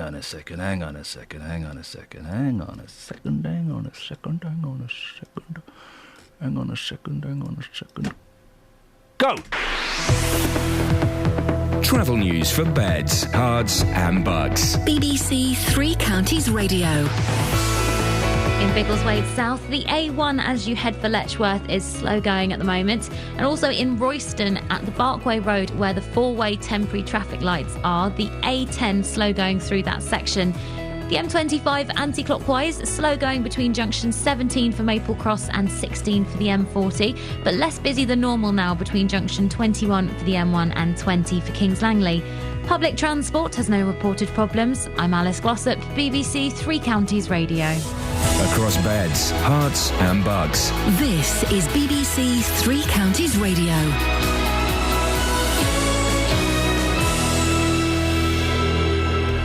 With the headlines, I'm Simon Oxley. A residents' group in a Hertfordshire town say they're concerned for public safety after needles were found in a street close to a newly opened drug rehab centre in Waltham Cross.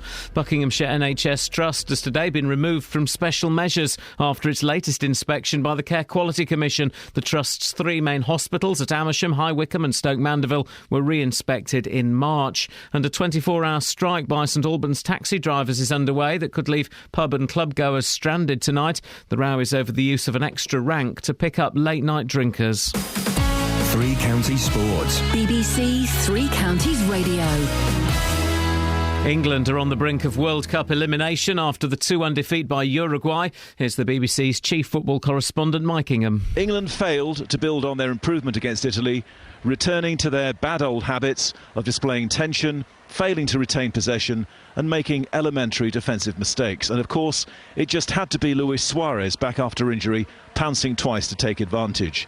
Uruguay controlled the first half with England lacking composure, and Suarez lost Jagielka to head in the first. After the break, the South Americans missed chances to make the game safe, and when Rooney turned in his first ever goal at a World Cup, the night was heading for a satisfactory ending.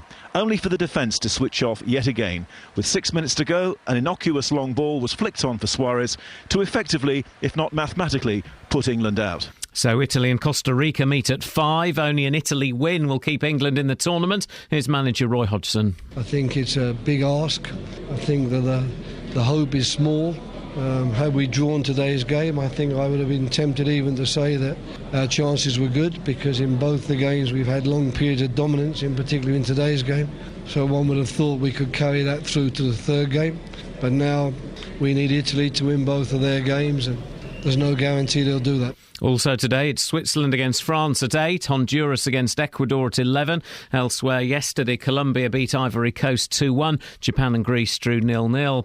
England's cricketers start the second test against Sri Lanka at Headingley this morning. Ian Bell will become the 12th man to reach a century of test appearances for England. Bedford Rugby Club's Aaron Morris starts at fullback for England under-20s in this morning's Junior World Cup final against South Africa, which kicks off at 8:35 in New Zealand. And practice starts this morning for Sunday's Austrian Grand Prix. BBC Three Counties News and Sport. The next full bulletin is at 8.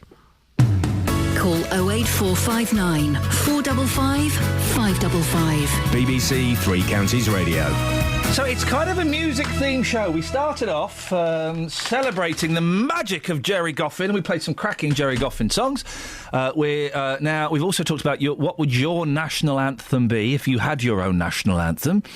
We'll find out what Kelly Betts's is in a bit. And we're doing the saddest songs that there are. I don't think anything is sadder than this. Oh, man alive. It's just aching, isn't it? I don't know how to stop it, that's the thing. There's got to be a button. Let's try...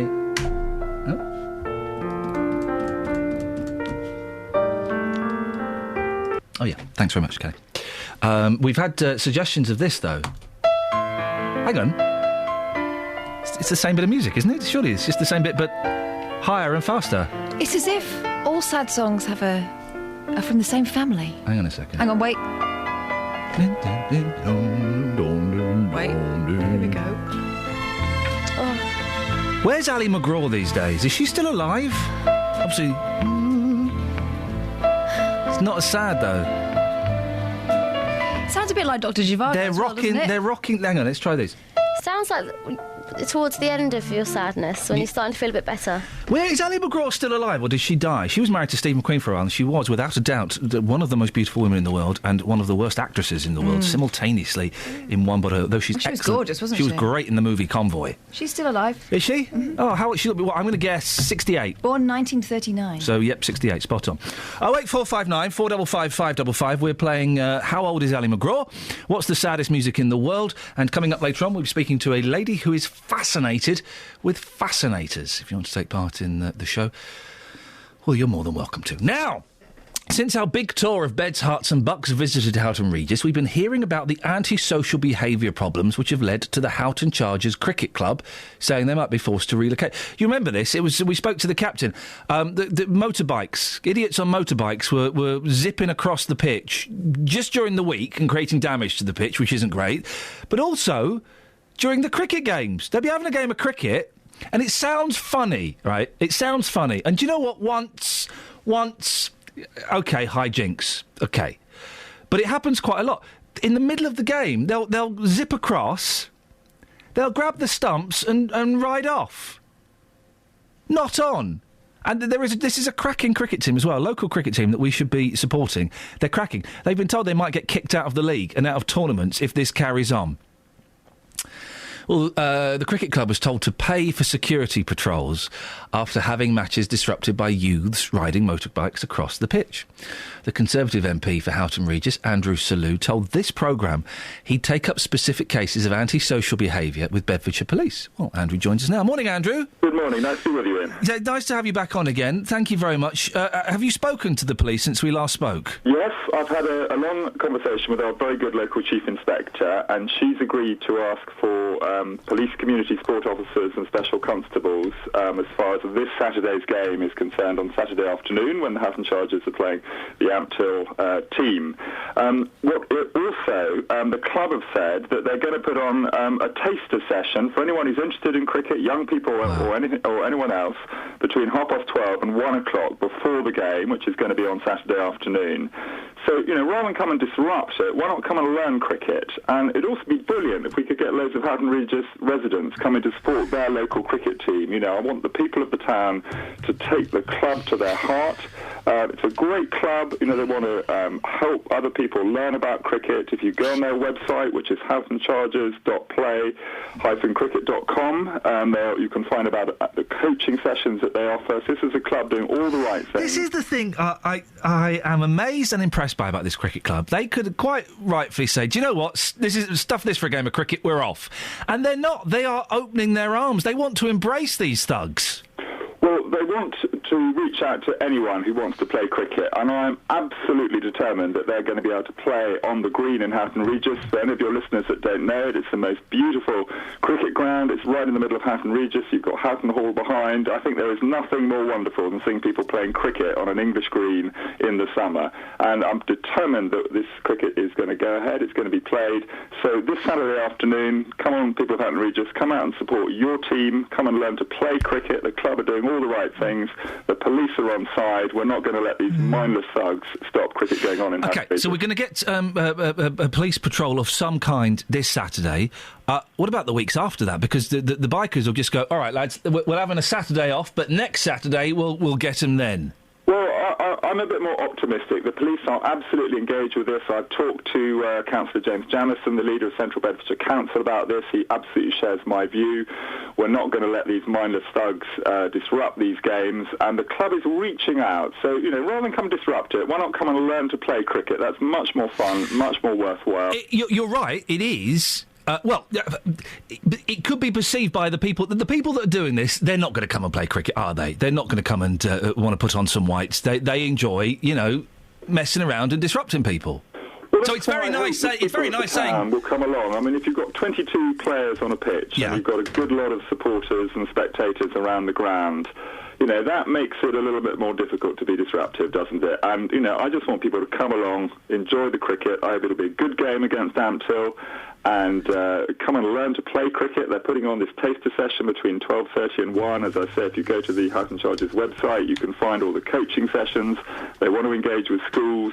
They're doing all the right things, and I'm an optimist, and I'm determined that, they're going to be able to carry on playing cricket on the green and enjoy their league games across Bedfordshire. So we're going to get police this Saturday. Will we get police on a regular basis? Because that's what's required. Yeah, it's great saying let's get more people down there, let's play the game, and I hope that that's successful.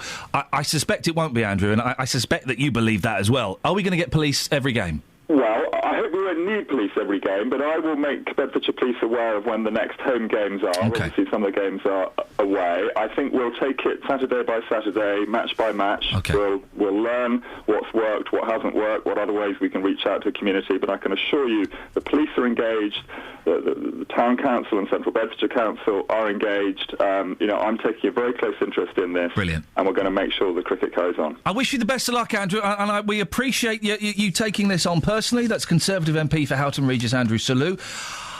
Hey, listen, I hope it works. I hope he's right. I hope that the police presence isn't needed and that more people go and support it and more people go and play it. I'm a bit of a pessimist, and I suspect that ain't going to work. And I suspect, and I hope I'm wrong, I really hope I'm wrong, I suspect that the thugs that are doing this, they're not going to want to play cricket. I didn't like cricket. I'm not a fan of cricket. It's a very any game that takes a break for lunch. You've really got to think about it, haven't you? But let's keep our fingers crossed. It's a story that we kind of own on this show, and we will be following it very, very closely. 08459 455 555. Biggers is in Hemel. Morning, Biggers. Hello, Ian. How you doing, fella? I'm all right, Biggers. What you got for me today? I've got a sadder piece of music than your one, mate. Get out of here. Go on, what you got? Oh, definitely. It's the R-Tune theme from Radio 1. Oh! Gotta be, innit? Sing it to me, Biggers.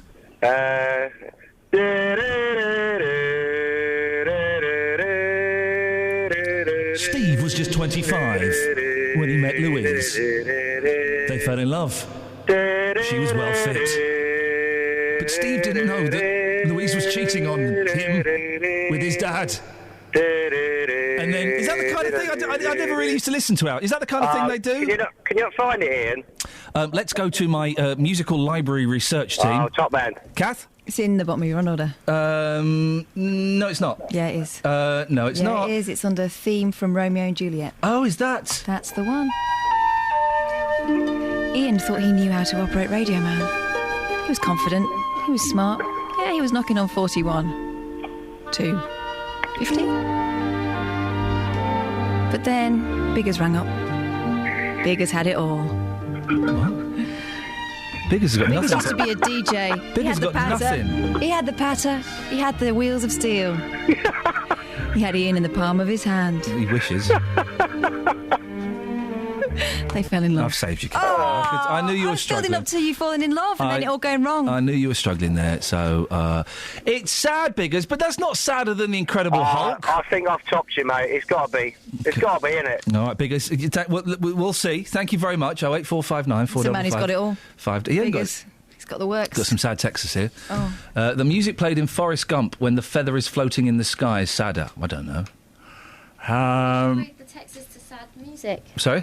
Read the text to sad songs so that we can really feel. Yeah, you're right. I can't find the littlest hobo. That's a sad thing. Find the littlest hobo. I can't find it. Find it. Right It's moved here, on. guys. I'm here. No, the music. Oh. I can't find it. We haven't got it. Okay. Here we Terry go. Bush, apparently.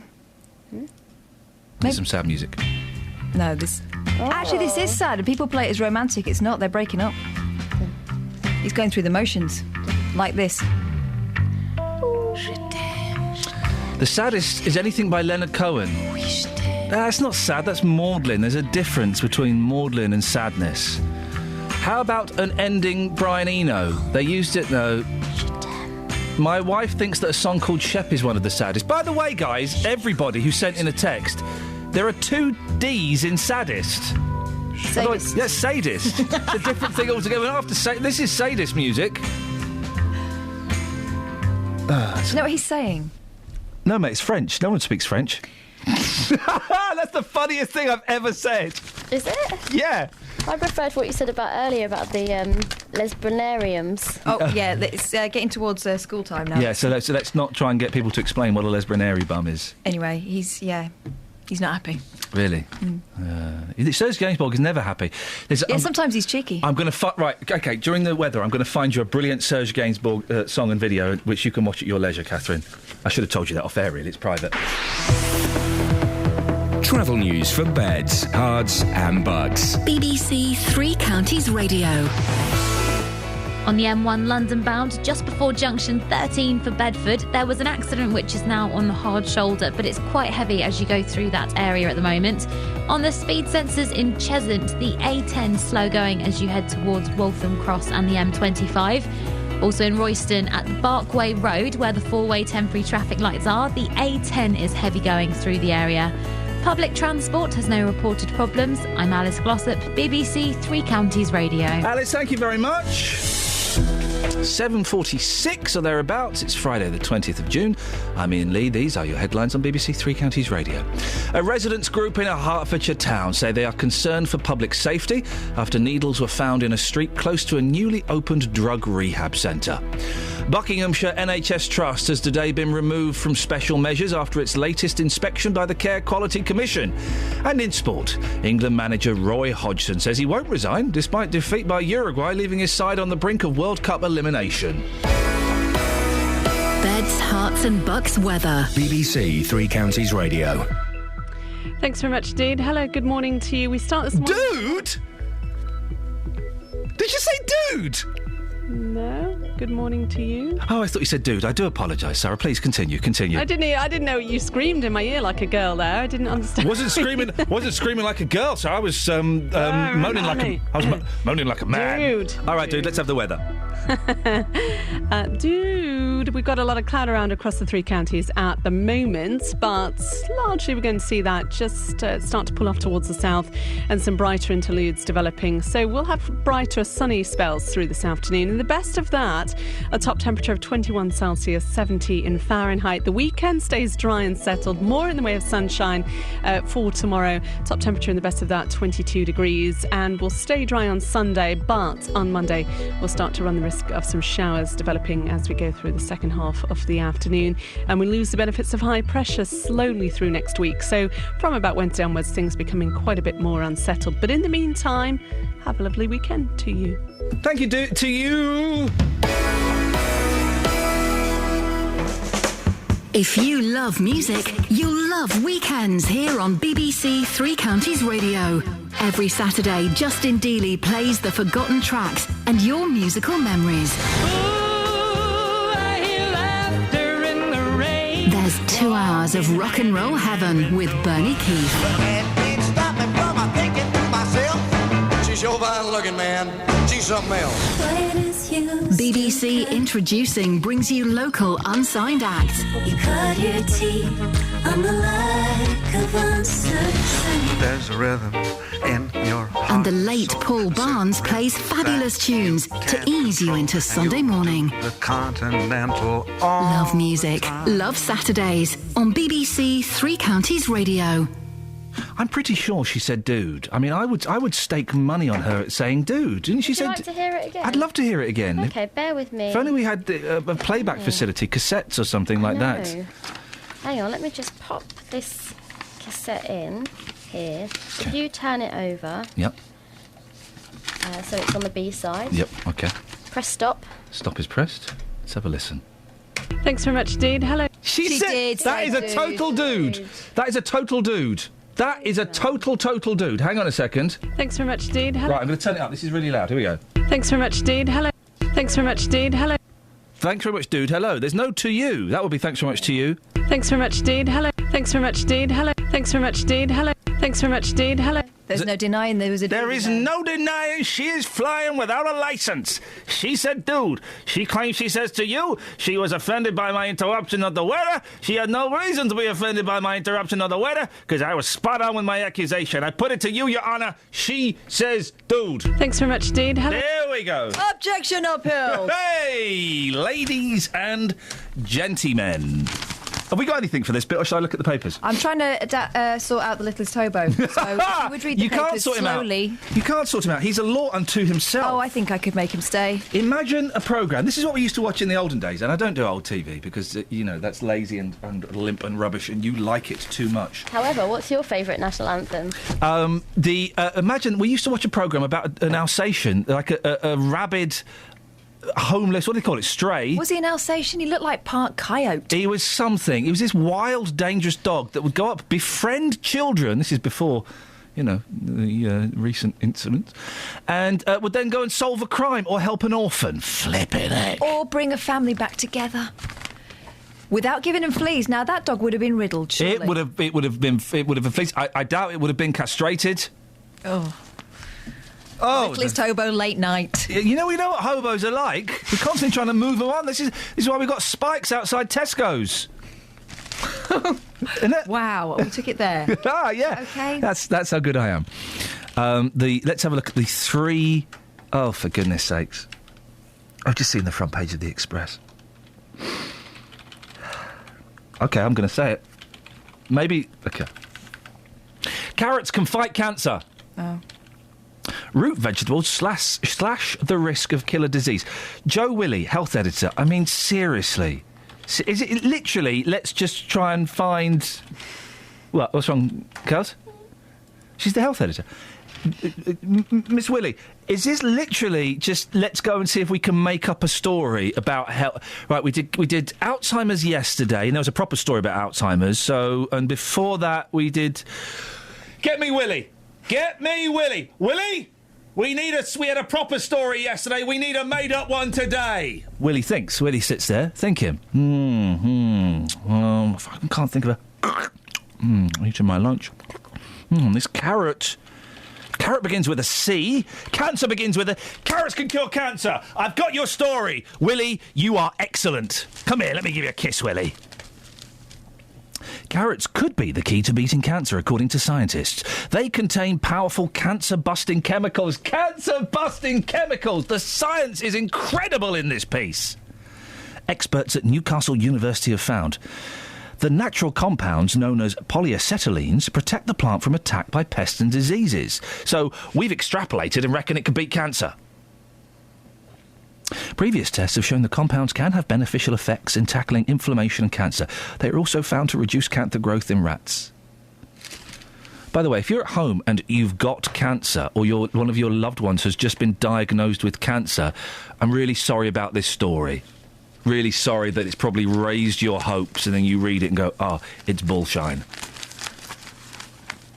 And there's a picture of some bald men being sad because some millionaires weren't very good at their job. The Daily Mail. Colleen's agony as Rooney and England crash. Well, no, hang on. We could still stay in the World Cup if we have maths on our side. And England invented maths. The other countries can have God. We got the math. Oh, hang on a second. Daily Mail. Sharp rise in cancer caused by lifestyle. Well, all you got to do is eat carrots. Alcohol, obesity, and legacy of sunshine holidays are to blame. Hey, did you hear about the tourism minister? Why would you even have a minister for tourism? Flip. Just go and you go to the information centre in a town. She said, don't worry about your passport not turning up and your holidays being... That was it. Don't worry about your passport being late and your holidays not turning up. No, hang on. Don't worry about your passport not turning up and not going on holiday abroad. Just go on holiday in England. Who wants to? It's rubbish. Holidays in England... That's it, Catherine, you got it. I can hear it. Yeah, you can hear it, but I can't play it out. Well, I can hear it. It's bleeding. Your ears are bleeding through. I'm trying to work out how I convert it from MP3. There's a voice. Keep on calling me down the road. We all know, we've said this before, and there'll be no one that would disagree. Holidays in England are, OK, they're OK. They can be OK. But they're not as good as a trip to New York or Disneyland or France or Spain or the Alps or Hong Kong or Sweden or Italy or Greece or Japan or pretty much anywhere else in the world. Let's have a look at the sun. Feeling sad now. Feeling quite sad now. This is... OK. The Sun. Don't cry, Kai. If Italy beat Costa Rica today, then Suarez and co lose to Italy, and Daddy scores a couple against Costa Rica, we're through. England's World Cup hopes were virtually blown away last night after they went down 2-1 to Uruguay. A Wayne Rooney goal cancelled out Luis Suarez's opener, which had left the Manchester United star's son Kai in tears as he sat in the stands with mum, Colleen, the pants model. But a late second from the Liverpool striker sealed England's fate in Sao Paulo. Roy Hodgson's side can still qualify, but only if we have maths on our side.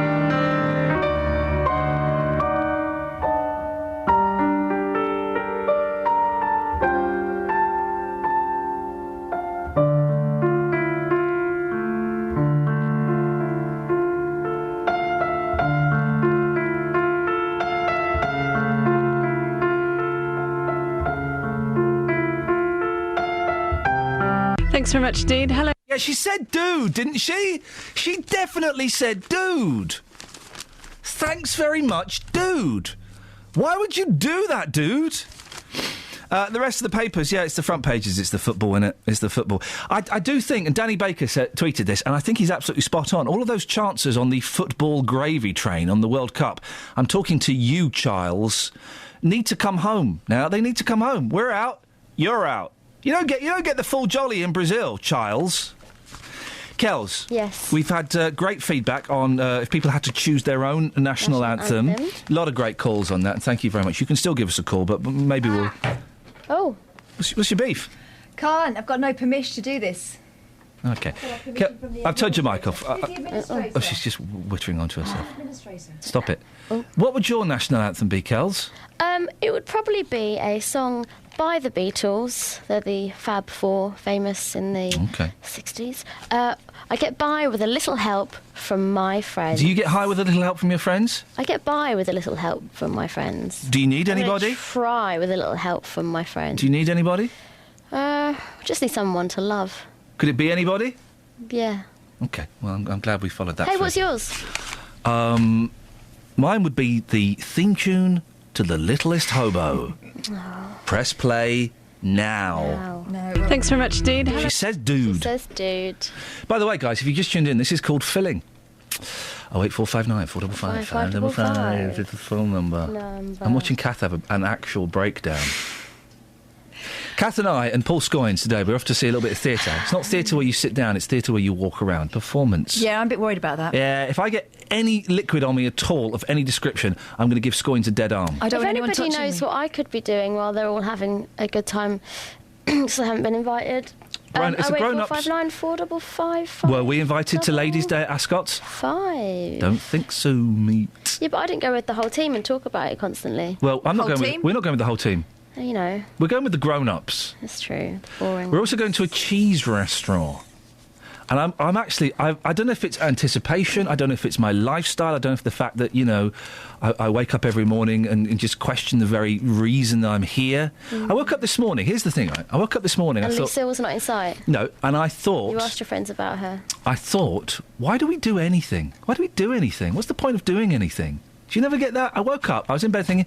Why do we do anything? I mean, seriously, what's the point of doing anything? What's the point of you going to Ascot? What's the point of doing this? What's the point of going to a cheese restaurant? Good times, fun experiences. It's transitory. Isn't it? It's fun. Yeah, but the alternative's what? Stay in bed. Or do nothing? Yeah. How are you going to get by on life? I could watch... I've got loads of movies on my computer. How are you going to watch it if you've got Why are you no doing money? that, though? Transitory. Exactly. It's all about amusing yourself. Exactly. So why do anything? Why even do this? Because you're building something. You're creating I'm building something. a house of cards that will blow down when the big bad wolf... I'm building But a house hasn't of... it been fun building it? No, it's been frustrating and depressing and disappointing. Oh, Ian. It's Friday. Lighten up. Why should I lighten up? Travel news for beds, cards and bugs. BBC Three Counties Radio.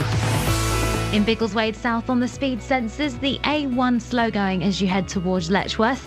And in Royston at the Barkway Road, where the four-way temporary traffic lights are at the moment, making the A10 slow through the area. The M25 anti-clockwise slow between junctions 17 for Maple Cross and 16 for the M40. I'm Alice Glossop, BBC Three Counties Radio. Alice? Yes. Why do we do anything? Why? Because it's Friday. Woo! Thanks for that, Alice.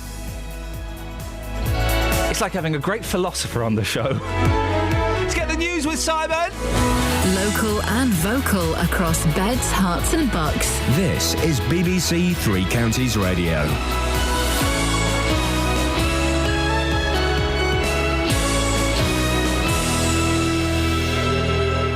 It's 8 o'clock. The headlines. Residents' concern over Hertfordshire Drug Rehab Centre. Bucks Hospitals out of special measures. And England on the brink of World Cup exit. BBC Three Counties Radio. A residents' group in a Hertfordshire town say they're concerned for public safety after needles were found in a street close to a newly opened drug rehab centre. The company which runs the Hugel House Centre in Waltham Cross denies the needles belong to anyone using its service. Jamie Mond is from the Residents' Association. We don't seem to be seeing any way forward, and if this is the best that they're doing, we're finding laughing gas canisters on the side of the street, people congregating on the wall opposite, drinking prior to going in. It's not a very good start, considering that you'd expect everything to be tip-top within the first 6 months. Buckinghamshire NHS Trust has today been removed from special measures after its latest inspection by the Care Quality Commission. There'd been concern about the number of patients dying while under hospital care. More from Lee Agnew. The NHS Trust was put into special measures last July following a review into hospitals across the country with higher than average mortality rates. The Trust's three main hospitals at Amersham, High Wycombe and Stoke Mandeville were re-inspected in March and all have made significant improvements. The Trust will receive further support to improve its performance in other areas of concern, including staffing levels and the speed it deals with patients. Police in Milton Keynes have thanked the public following the end of the third trial over the murder of two teenagers. Two people are already serving life for the shooting in Fishermead in 2011, but yesterday 2 other men who were at the scene were cleared. Detective Chief Inspector Jill Wootton is from Thames Valley Police. We are very grateful for the witnesses in this case and also the community that have supported this case, because we've had 3 trials now over 3 years, and it's a lot to ask people to keep coming forward to give that evidence. And without the support of the witnesses and the community, we would be unable to do our jobs. 3 people, including 2 teenagers, have been arrested after a 16-year-old boy was stabbed near a school in Milton Keynes yesterday lunchtime. Police are appealing for information about the incident, which happened at 12:30 in Phoenix Drive in Leadenhall, near St Paul's Catholic School. The 16-year-old was taken to hospital with non-life-threatening injuries. A 24-hour strike by St Albans taxi drivers is underway that could leave pub and club goers stranded tonight. The row's over the use of an extra rank to pick up late-night drinkers. In sport, Roy Hodgson says he won't resign after defeat by Uruguay left England on the brink of World Cup elimination. Suarez is onside, into the penalty area. Suarez makes it 2-1, and that could be the death knell for England. I'm numb, really. Numb with disappointment and sadness that so many hopes, so many dreams and so much work we put into doing well in this tournament has been blown away. I don't really know what to say. And England will be eliminated today if Italy fail to beat Costa Rica. The weather, a mixture of sunshine and cloud, a maximum temperature 22 degrees Celsius. And you can get the latest news and sport online at bbc.co.uk/3 counties. BBC Three Counties Radio's big tour of beds, hearts and bucks. Got access to the countryside and it's just generally a good place to live. It's all about where you live. People are quite proud to live here. Get an awful lot of people come and just say how proud they are to be around here. And all this week, we're featuring Bletchley. Bletchley is a very nice town, a small town. It's sort of a third town of Milton Keynes, isn't it, really? The big tour of beds, hearts and bucks. BBC Three Counties Radio.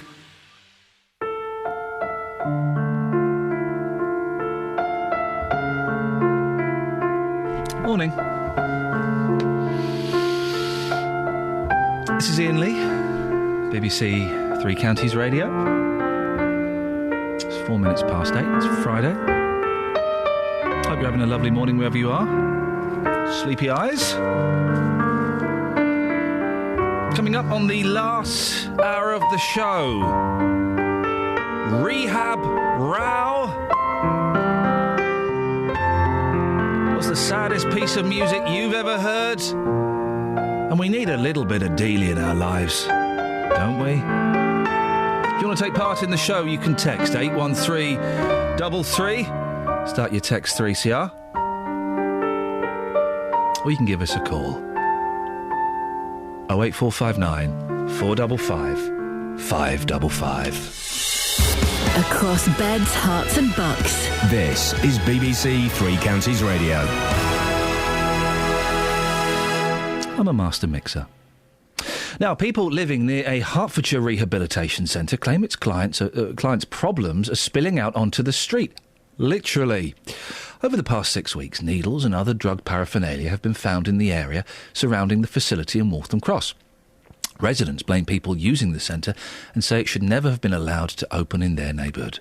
Unfortunately, no one from Spectrum CRI was available this morning. That's the company that owns it. But we can talk to Chris Brooks, who manages Clarendon Link, a drug support agency in Luton. Good morning to you, Chris. Good morning. People were afraid that this would happen. I guess a lot of people are concerned if a rehabilitation centre or any kind of centre where drug and alcohol abusers will be there on a daily basis, that they are afraid that it will affect the area. Are they right to be afraid, Chris? Well, yes and no. I mean, there's been a trend for rehabs to be taking people in that I believe aren't necessarily ready for that type of treatment. I mean, residential rehabs can be expensive to run and they have to get people into the beds. But the problem is if you take people that aren't, as I say, not ready for that type of treatment, then, you know, the chances are they are prone to relapse, and then you're going to have these types of problems. This centre, I know you're not talking about this centre specifically, but this centre is a day centre. How, apart from people obviously not staying overnight, how does the treatment in day centre and residential centres differ?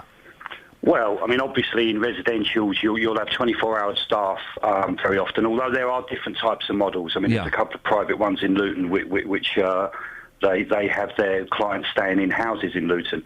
But for a day centre, I mean, you're going to get people going there whom, you know, maybe do groups and stuff like that. But it depends on the criteria why they're there. You know, I mean, is this people that want to be there? Is this or is it people that are almost being forced to be there because they can't get any other type of treatment in the community?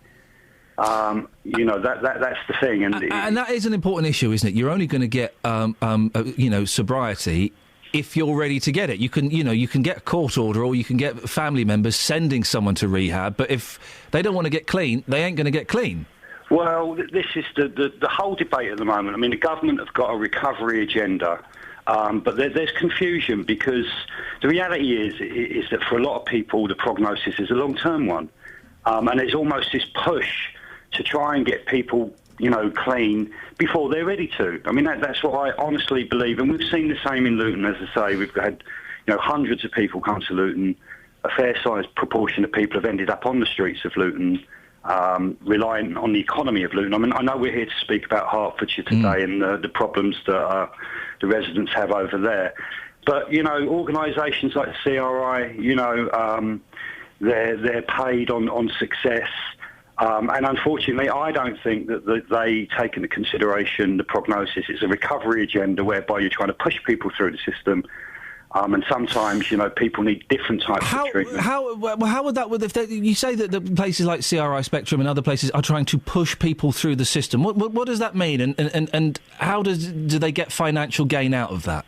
Well, they'll get it from the government. I mean, they're picking up a lot of contracts across the country. I mean, they're professional tender writers.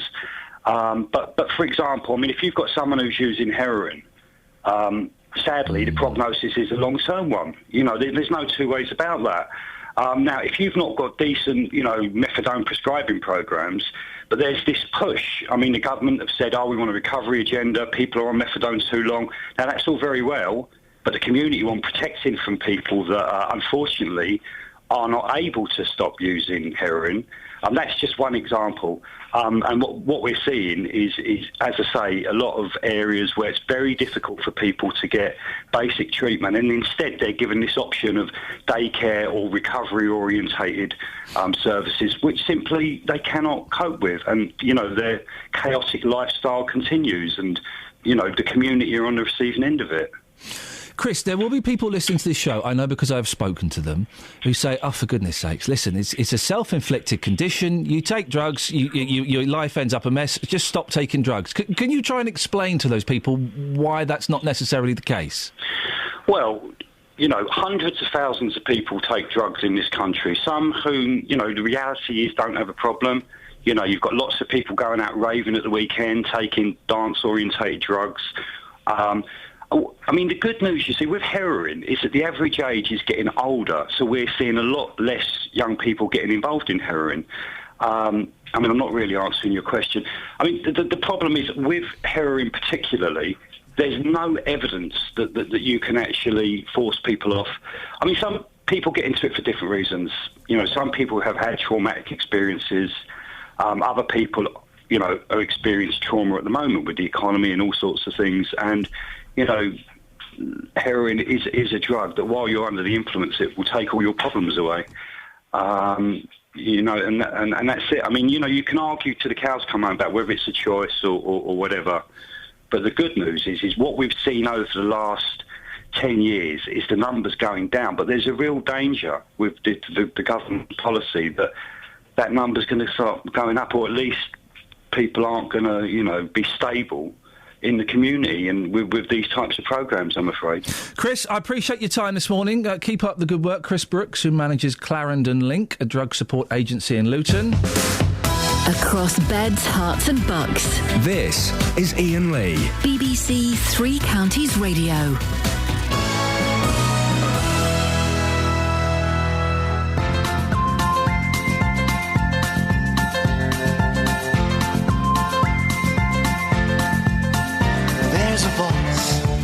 On calling me down the road is where I'll always be.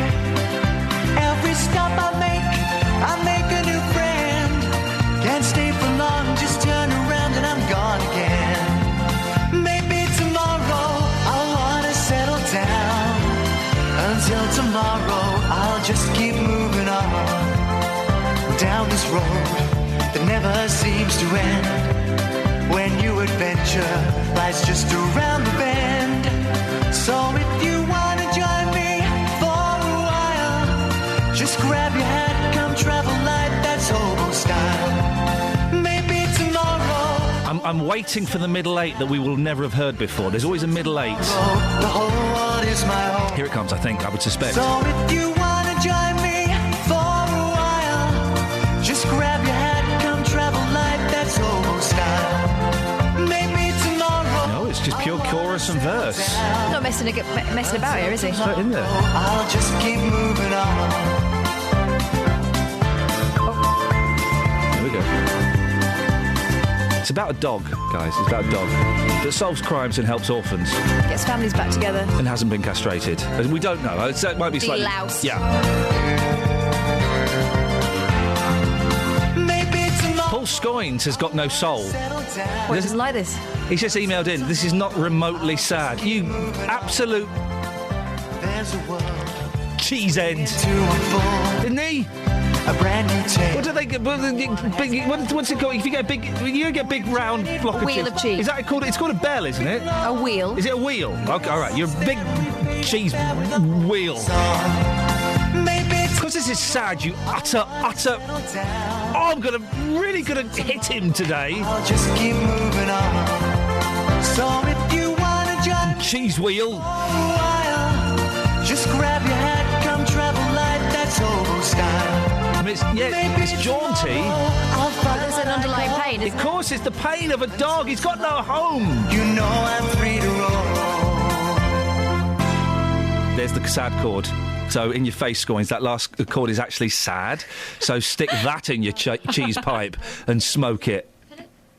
Yeah, you flipping wheel of cheese, you great big cheese wheel. You sure they're not called a bell of cheese? No.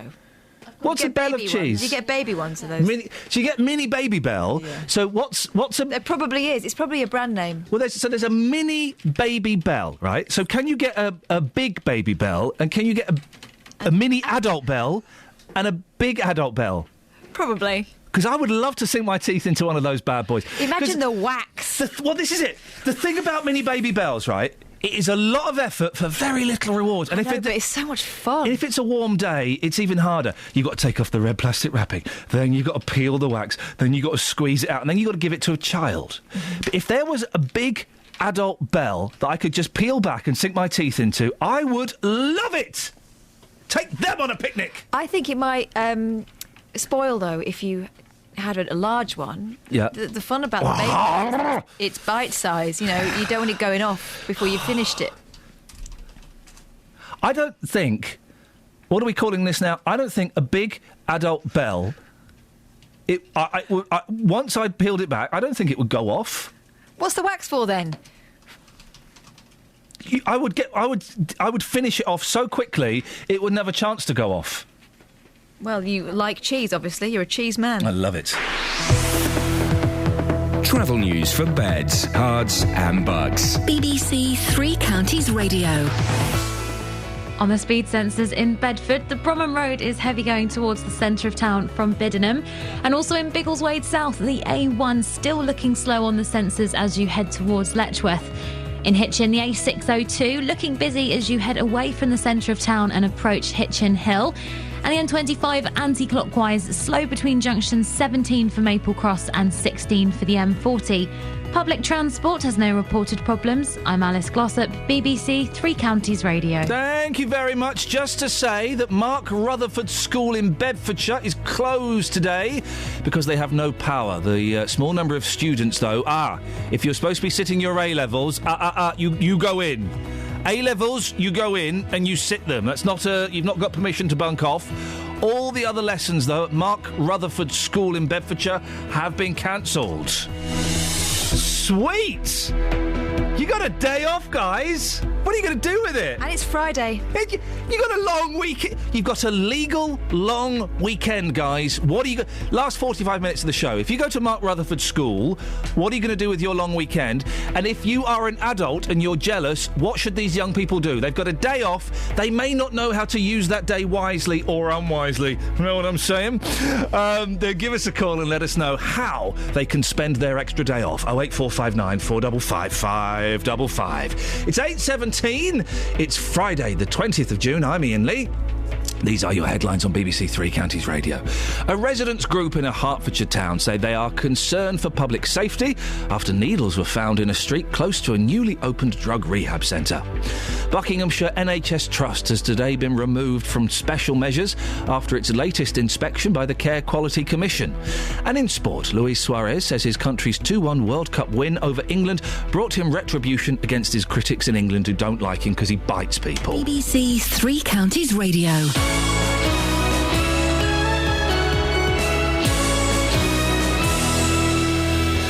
BBC Three Counties Radio's big tour of beds, hearts and bucks. Oh, the people seem friendly enough. And all this week, we're featuring Bletchley. The best things in Bletchley, I think, are the Blue Lagoon and Manorfield. Inviting everyone to where you live. Lovely little market town, really good mix of shops. Bletchley is a very nice small town. It's sort of a third town of Milton Keynes, isn't it, really? Love Bletchley. Absolutely love Bletchley. If you've got a story everyone should hear about, let us tell them about it. Very run-down old co-op building. That empty co-op building, and they need to do something with it. The big tour of beds, hearts and bucks from BBC Three Counties Radio.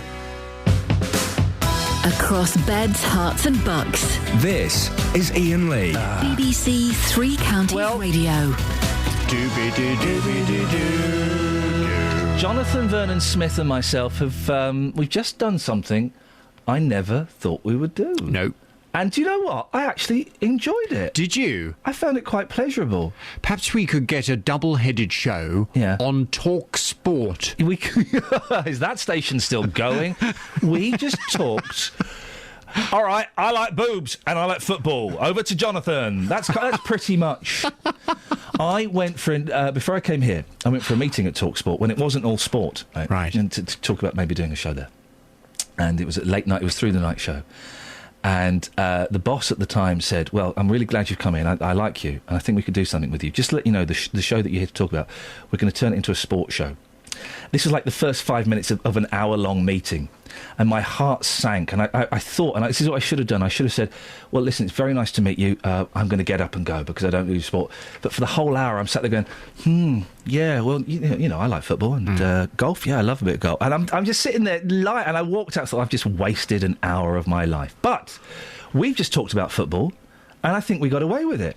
We kind of did. Didn't we just? Yes, and from 9 this morning, I'm going to be talking about football. What? He looks at an empty wine bottle and puts it back down. I've been drinking too much. I know. This is crazy. But fear not, people who, like me, don't care about football. Oh. I won't be talking very much football terms. Yes. Is that how you phrase it?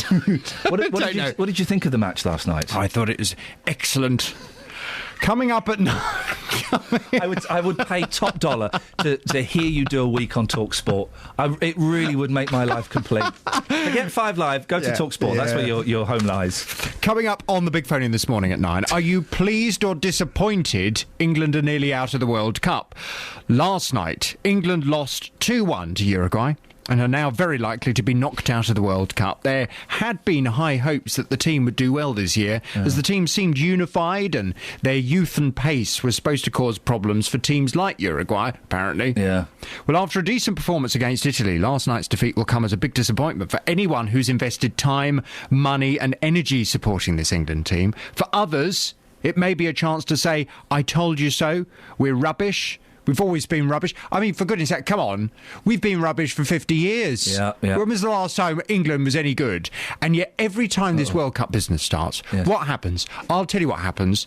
People start saying, oh, this year's going to be it. Yeah. I'm going to go out, I'm going to spend loads of money kitting out myself with an England football shirt and my children with an England football shirt. I'm going to buy a flag, drape it from my house. I'm going to stick plastic flags on my car. Save it for 9. I'm going to go and buy Pringles. Bringing a bad vibe onto my show. Just calm down. Pringles? Well, they eat Pringles, don't they? They go and eat Pringles, watch the football and drink beer. My supper the other night was Pringles and hummus. Oh, how posh. Well, nice. Did you have some couscous? I did not have no couscous, no. I just said, anyway, just calm down. It's nearly over. Well, that's the whole point, isn't it? We're nearly there. Yeah. We're nearly out. Are you breathing a sigh of relief that this charade is nearly over? Wow. 08459 4 We're rubbish. We've always been rubbish. Why do people waste their money on it, for goodness sake? Yeah. I'm hoping this is the last we ever hear of Wayne Rooney.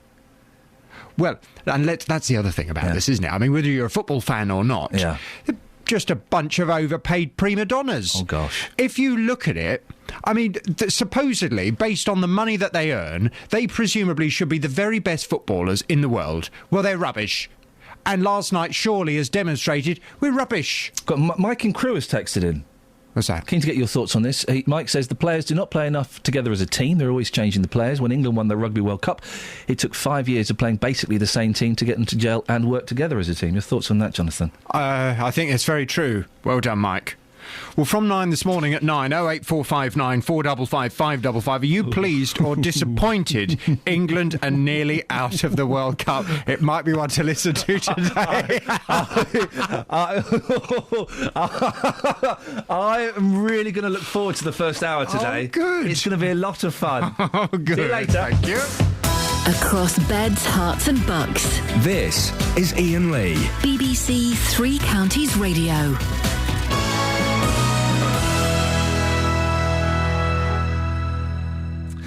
I'm probably going to listen to the first hour to Jonathan. I know I say I do. I don't really, because we're having production meetings. But we're going out for the day. Oh yeah, yeah we are. But if so, I just can't wait for someone to phone up and talk tactics to him. That's going to be wonderful. Do it. If that's you, do it.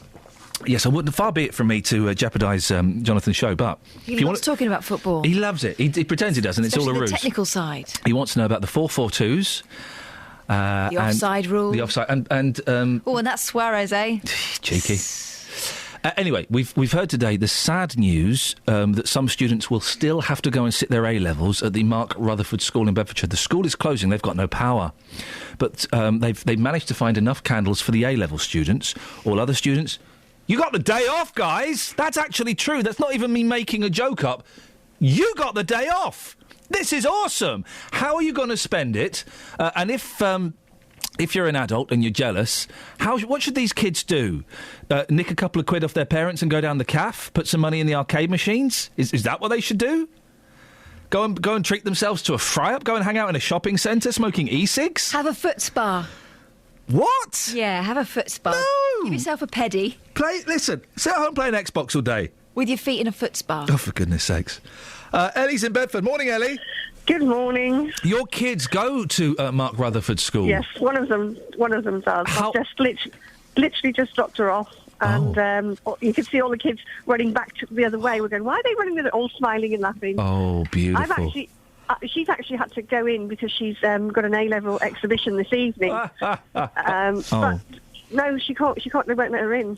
She's just texted me to say I've got to go and pick her up again, but I've got an appointment. So how old is she? She's 16, 17? 17. 17, OK, all right. So she can't go in for the day, but she has to go back in the evening for this exhibition or not? No, because they won't be able to get it ready, I guess. Beautiful. And she wants you to pick her up, but you can't be bothered? No, I've got an appointment, so I've said to her she's going to have to wait until I finish my appointment, and then I'll go back and get her. How far away is your house from the school? About 2.5 miles, 3 miles, something like that. It's about a 15-20 minute car journey. And how long a walk is it? It's quite a. But she triple fractured her leg last year. Oh right. So she's got to be really careful. Hang on a minute, Ellie. I think this young lady she triple fractured it last year, so she's got to be careful. So she can't walk home 2 miles. Her leg will absolutely swell up. Is that what she says? Has she got? No, that's actually what happened. Okay, all right. Well, in that case, I'll let her off. But any other 17-year-old should be walking that too. She normally would. Okay. I've told her she can't. So what's she going to do for the rest of the day then? I'm going to take her to lunch. Oh man, Mum's taking her out to lunch. This is wonderful. Go and take her for a pedicure. No, these things don't happen that often, so I shall make time in my day to take my girls to lunch. Man, well, listen, you're very lucky. She's very lucky. Ellie, thank you very much indeed. If you got the day off today, awesome. Wicked. That is wicked news. You must be dead chuffed by that. If you're not having lunch with your mum, what are your plans? What are you going to do? You're going to... You've got nothing but time, my friend. It is so cool. Isn't it? It's, really cool, like... Oh, I don't think they do that anymore. Shut up, man. It is wicked!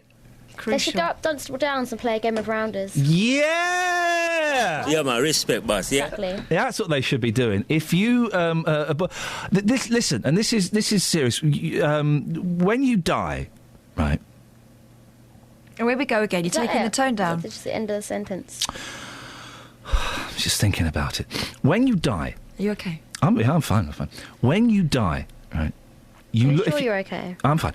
When you die, if you're lucky enough to have a lucid moment before you die, I would imagine, there was a survey, wasn't there? Palliative care people said that they asked people, you know, what do you regret? And most of them said, I worked too much. I worked too much. I wish I'd worked less, wish I'd spent more time with the kids, wish I'd, you know, not watched Jeremy Kyle and thought it was good for the first few years and realised it was the thing that was actually destroying this country. And the thing that I will say when I'm having palliative care, although I predicted I'm going to die in a car crash next year, that's irrelevant. This year? Next year, when I'm 42. When I'm dying and the nurse says, what do you regret? I'm going to say, I wish I'd bunked off school. I wish I'd never bunked off school, and I wish I'd bunked off school.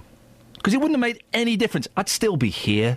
I'd still be looking at your faces. I didn't put any adjectives in there. I thought that would have been unfair. I wish I'd bunked off school. Did you ever bunk off school, Catherine? No. I bet you didn't. No, Kelly, clearly not. I bet you bunked off all the time. Not all the time, but I did once. But it wasn't my fault. It was my the person who was looking after me at the time. He was supposed to drop me off at school, but went to town. See, awesome. So don't you wish you'd bunked off school more and gone and watched telly, gone to the cinema, gone to the woods and smoked fags? I bunked off college plenty. I bunked off college all the time. Didn't even go to college. No one even noticed. Exactly. No one cares. It's because it's your responsibility. Who's got responsibility at that age? If you're bunking off, if you've got the day off from Mark Rutherford School, thumbs up fun award. Coolio. That's dead wicked man. You must be really chuffed with yourselves. 08459 455 555. What are you going to do with the day? Travel news for beds, cards and bugs. BBC Three Counties Radio. In Newport Pagnell on the speed sensors, the A422 is heavy going around the Wilham Road as you head towards Milton Keynes. And in Bedford, the Bromham Road, very heavy as you approach the centre of town from Biddenham. Elsewhere on the sensors, in Hertford, the A414, busy but moving between the A10 and the centre of town in both directions. The M25 anti-clockwise, slow between junctions 17 for Maple Cross and 16 for the M40. Public transport has no reported problems. I'm Alice Glossop, BBC Three Counties Radio. Alice, thank you. Follow me on Twitter, dear listeners, at Iain Lee. I'm about to retweet the most amazing picture. Ladies and gentlemen, dreams can come true. Across beds, hearts and bugs. This is BBC Three Counties Radio.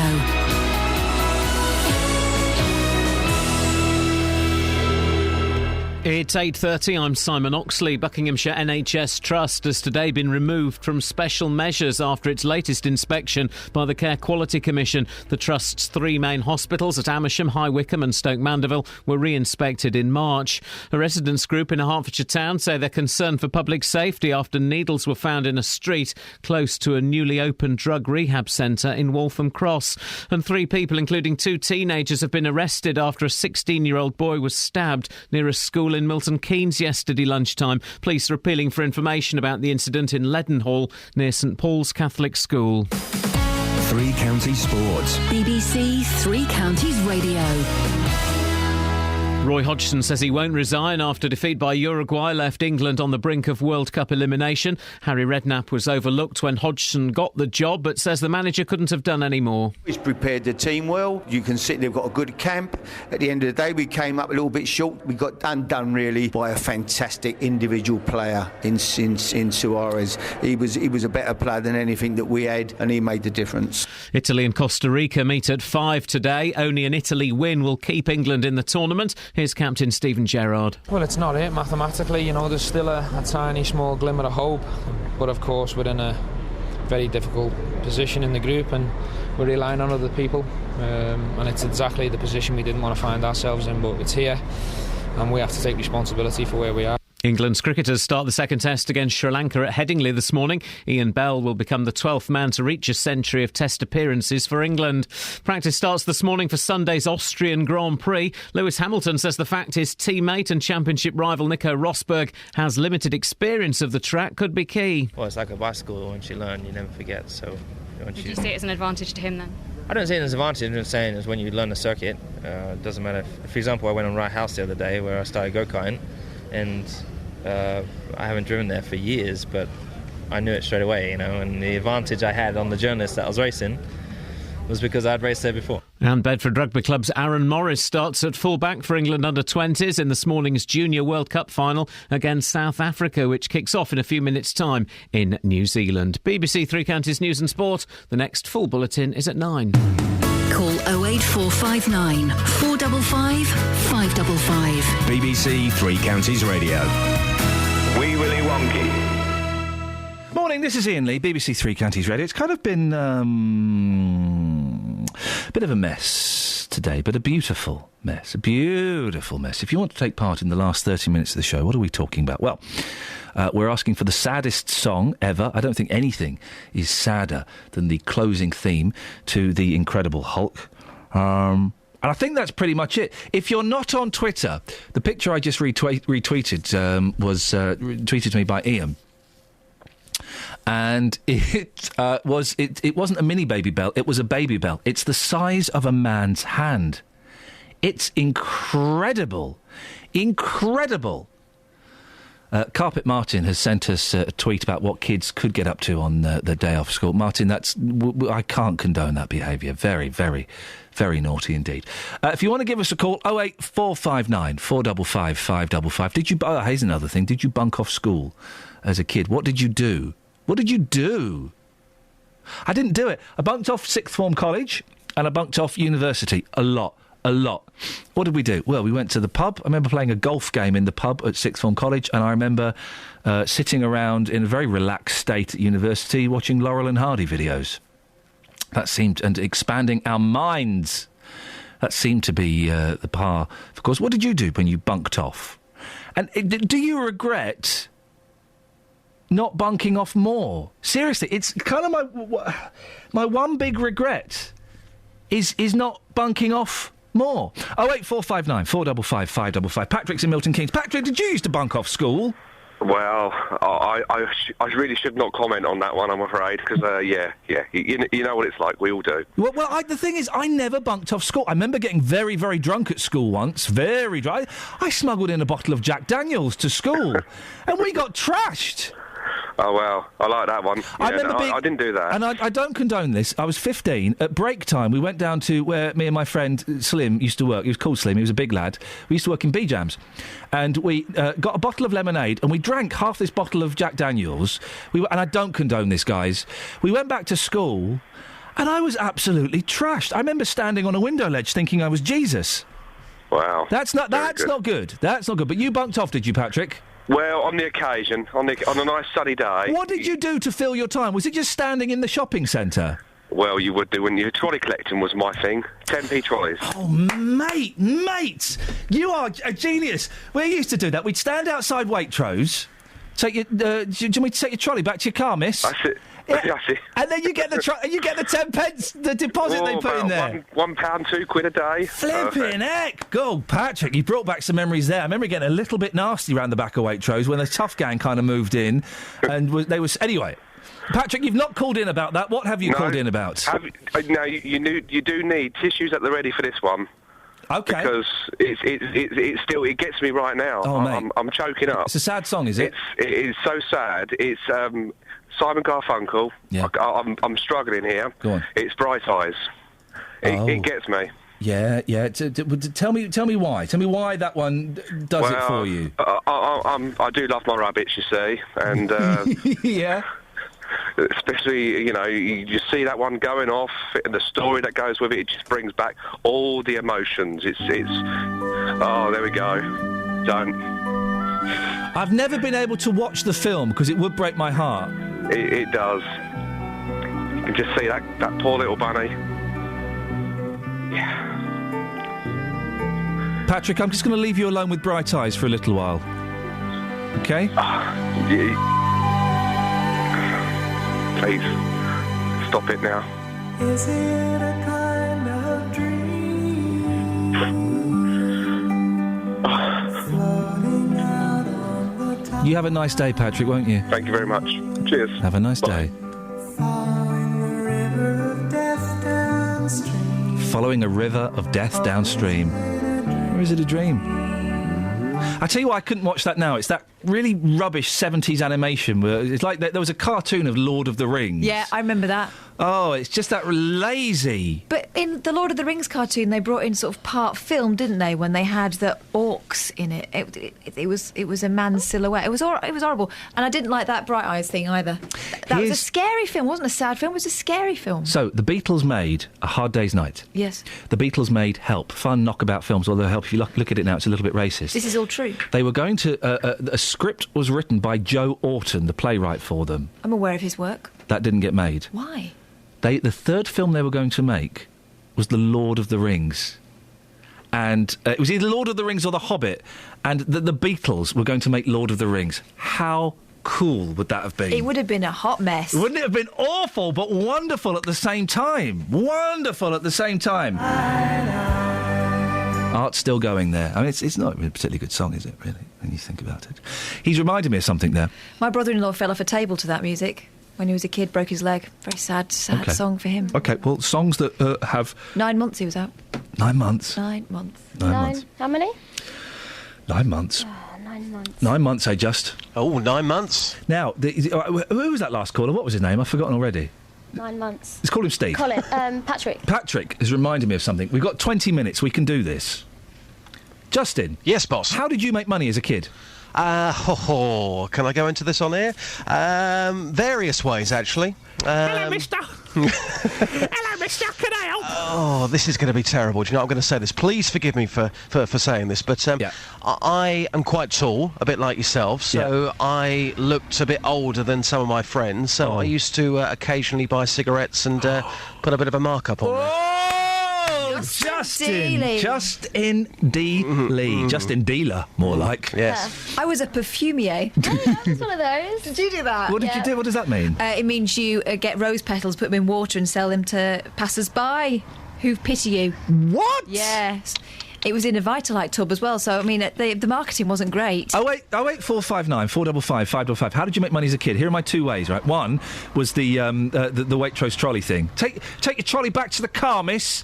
You could make literally 80 pence in a whole Saturday doing that. Seriously, was it? The other way, when I was younger, and I was 10... when I did this, really into Bruce Lee when I was 10, right? I used to watch Bruce Lee films. I know, really violent, but I used to watch them. So what were you, an assassin for hire? No. I had loads of Bruce Lee magazines, and my mum worked as a secretary at a school. You see where this is going? No. I would get her to photocopy the Bruce Lee pictures, sell them for a penny. Sell them for a penny! I made a fortune. And then when I got busted, because someone's mum complained that I was fleecing the other kids off.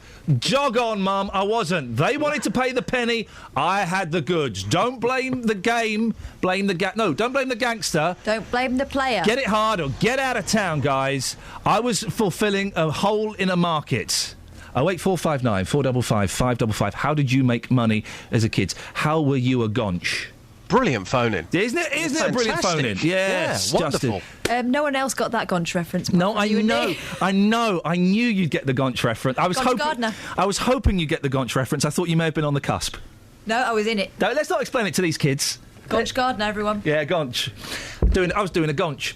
Anyway, Justin, you've not. You don't want to talk to us about doing a Gonch, but if you at home do, 08459 455 555. Sad songs, Just. Yeah, I'm in Bletchley, the home of our big tour. The home of sad songs, some might say. Yeah, absolutely. Iain, I've got one for you. Nat King Cole, The Little Boy That Santa Claus Forgot. Oh, mate, I don't know it. Sing us a snatch. Oh, no, I'm not going to sing it. I can't. Give me a snatch. I can't do it justice. It's the little boy that Santa Claus forgot.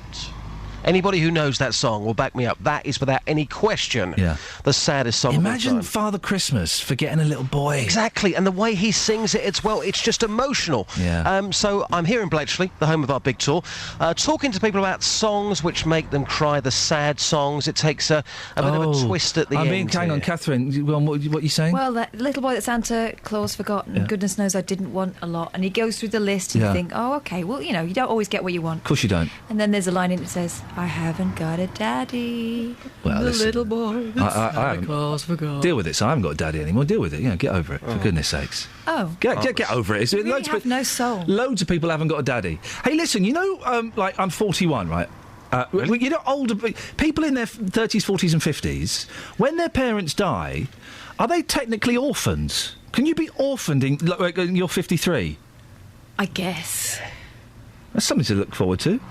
I mean, it's a new development phase in your life. You can say, I'm an orphan. Do you fancy being an orphan? No, not yet, thanks. OK, all right. Justin, sad songs. Yeah, sad songs. Yeah. People's thoughts. It does take quite an unusual twist towards the end in this feature. But here's what people have had to say about sad songs. Mick, tell me about the saddest song that you've ever heard.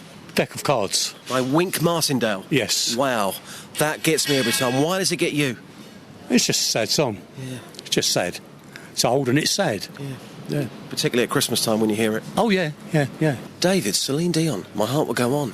Yep. Does it get you every time? It does every time, yeah. Never seen the film, but the song is brilliant. Despite you haven't seen the film, it still gets you. That's right, yeah. I mean, this is quite a revelation. You're quite a manly man, but you're willing to admit this song gets the tissues out. That's right, yeah. It does every time, yeah. Lots of songs like that. I'm not that manly. Just old. Celine Dion's one. Any others that you can think of that you find particularly sad? Whitney Houston, One Moment in Time. Lots of Whitney Houston stuff. Brilliant. Michael Jackson, early stuff when he was a kid. It's getting emotional now. I'm going to leave you to it. Thanks very much. All right, thanks. Cheers, bye. So, Mick, we're talking sad songs. Robbie Williams and Angels. It's particularly sad in your family. Tell us why. Because at that time it came out, I lost my granddaughter and my father-in-law, and my wife plays it on their anniversaries. Wow. So you must cry every time you hear that song? I get upset, yeah. Have a little tear. Barbara, we are here in Bletchley for the big tour. Which song makes you cry because it's so sad? You'll Never Walk Alone, when they do it at Liverpool. Who do you support? Arsenal. All right, so you're an Arsenal fan, but it still gets you. When they've got the scarves in the air, You'll Never Walk Alone. Yeah, really it's just too sad. Yeah, even when you hear it on the radio and I sit in my car, I could cry, literally. You say you could cry. Have you cried? Yeah, definitely. Tears in my eyes, definitely. Fantastic. Thank you very much. No problem. Oh, some good stories there, Justin. Thanks, boss. Some very good stories there. Thanks. 15 minutes if you want to give us a call on that. 08459 455 555. Justin, I should of course flag up. Well, two of the team have got shows this weekend. We'll find out who the second person is in a moment. But you've obviously got your show tomorrow 9 till 12. What's happening on there? Well, we have an announcement to make tomorrow morning. I shall say no more about that. What's the announcement? Well, I can't tell you. Oh, well, you tune in tomorrow morning between 9 and 12. I won't be. But no. Well, it's not about you, is it? It's about the listeners. I know, but just tell me the announcement now. I can't. Why? It's a secret. Is it a good one or a bad one? Yeah, it's a good one actually. Is it the show's getting taken off air? No. The show's been made longer? No. So tomorrow, 9 until 12, the announcement. We have the UK and American charts from this weekend back in 1967. And I have met a legend this week, somebody who was asking after you. Chaz from Chaz and Dave. Ladies and gentlemen, the Chazmeister's going to be on the show. Picking his favourite musical memories. It doesn't get much better than that. It doesn't, no. It doesn't. Brilliant. Well, I say it doesn't get much better than that. Kelly Betts is doing a show on Saturday Eve. Aren't you, Kels? I am, yeah. Can you beat Justin's show? 5 PM. You're on at 5. Can you beat Justin's show? He's got Chaz from Chaz and Dave on. Okay, what's your name, please? No. Oh. Great selling, Kels. Great selling. Travel news for beds, cards and bugs. BBC Three Counties Radio. On the speed sensors in Luton at the Kidneywood roundabout, all the approaches looking busy at the moment as you head towards the motorway. And in Hertford, the A414, heavy going as you head towards the centre of town from the A10. Also on the speed sensors at the Park Street roundabout, the North Orbital approach is heavy, especially as you head away from the London Coney roundabout. Public transport has no reported problems. I'm Alice Glossop, BBC Three Counties Radio. Thank you, Alice. It's 8:46. It's Friday, the 20th of June. I'm Iain Lee. These are your headlines on BBC Three Counties Weather Radio News. Buckinghamshire NHS Trust has today been removed from special measures after its latest inspection by the Care Quality Commission. A residents group in a Hertfordshire town say they are concerned for public safety after needles were found in a street close to a newly opened drug rehab centre. And in sport, England manager Roy Hodgson says he won't resign despite defeat by Uruguay, leaving his side on the brink of World Cup elimination. Let's get the weather with Sarah. Beds, Herts and bucks weather. BBC Three Counties Radio.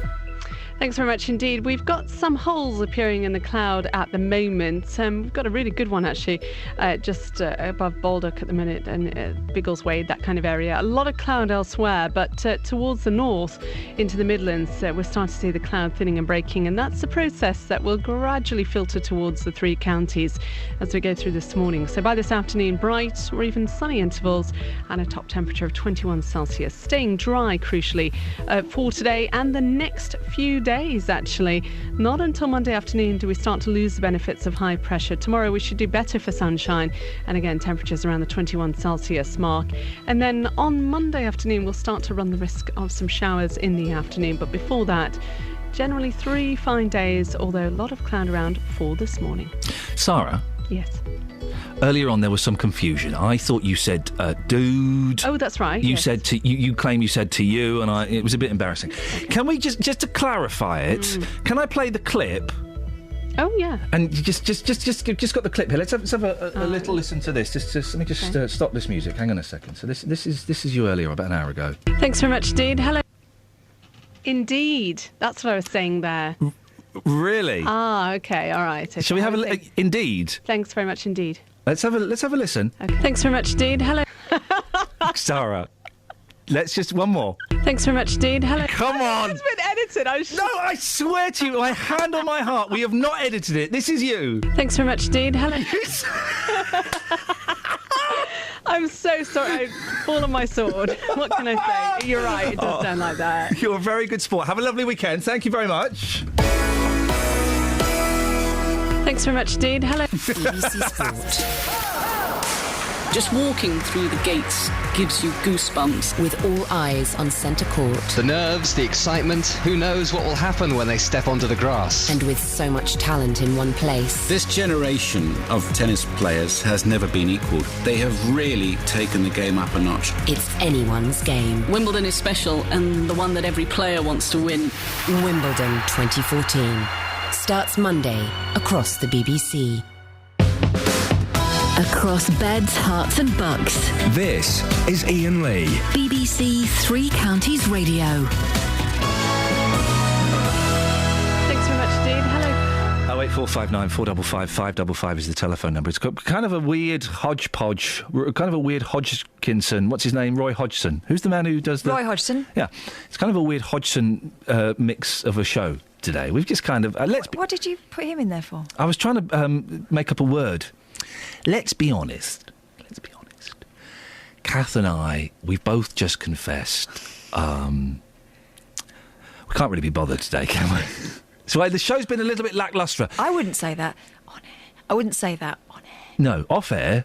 Off air, I say all kinds. We're going to see a Ponzi play that involves running around and wearing a mask. Yeah. If any liquid gets... If anyone touches me... I don't mind the touching. Responsible. I hate the liquid. I tell you my favourite thing, right? I took my mum to see Hair. I love Hair. Hair is one... That's one where they take all their clothes off. Yeah. When the moon is in the seventh sun and Jupiter aligns with Mars, then peace will guide the planets and love will steer the stars. This is the dawning of the age of Aquarius. The age of Aquarius. Aquarius. I love Hair. That one. I've got 6 different versions of the soundtrack. Seriously, I love it. And I love that song in particular. Oh, man!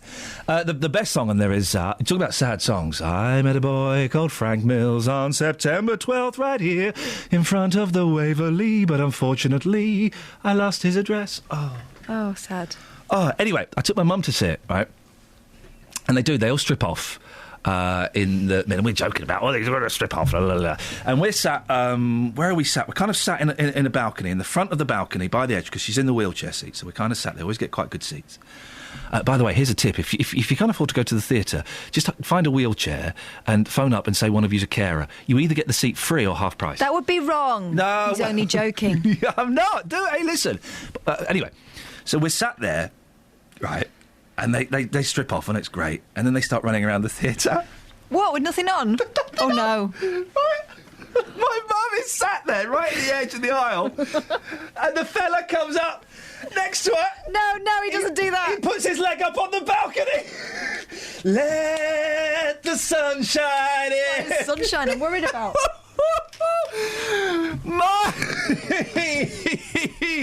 My mum's face, she couldn't believe her luck. She said, the quote from my mother, she leant over, it's been a long time since I've seen one of them. He had his foot up on a balcony. Oh, now that's just taking it to the next level, isn't it? Oh, my poor mother. She had the time of her life. She had the time of her life, Alan. Did she really? She loved it. I'm tempted to do the joke about two nuns sitting on a bench, but I won't. Well, why not? No. Anyway, Alan, you've not called in about my mum looking at young dancers' genitals. You've called in about sad songs, haven't you? Yeah, the streets of London.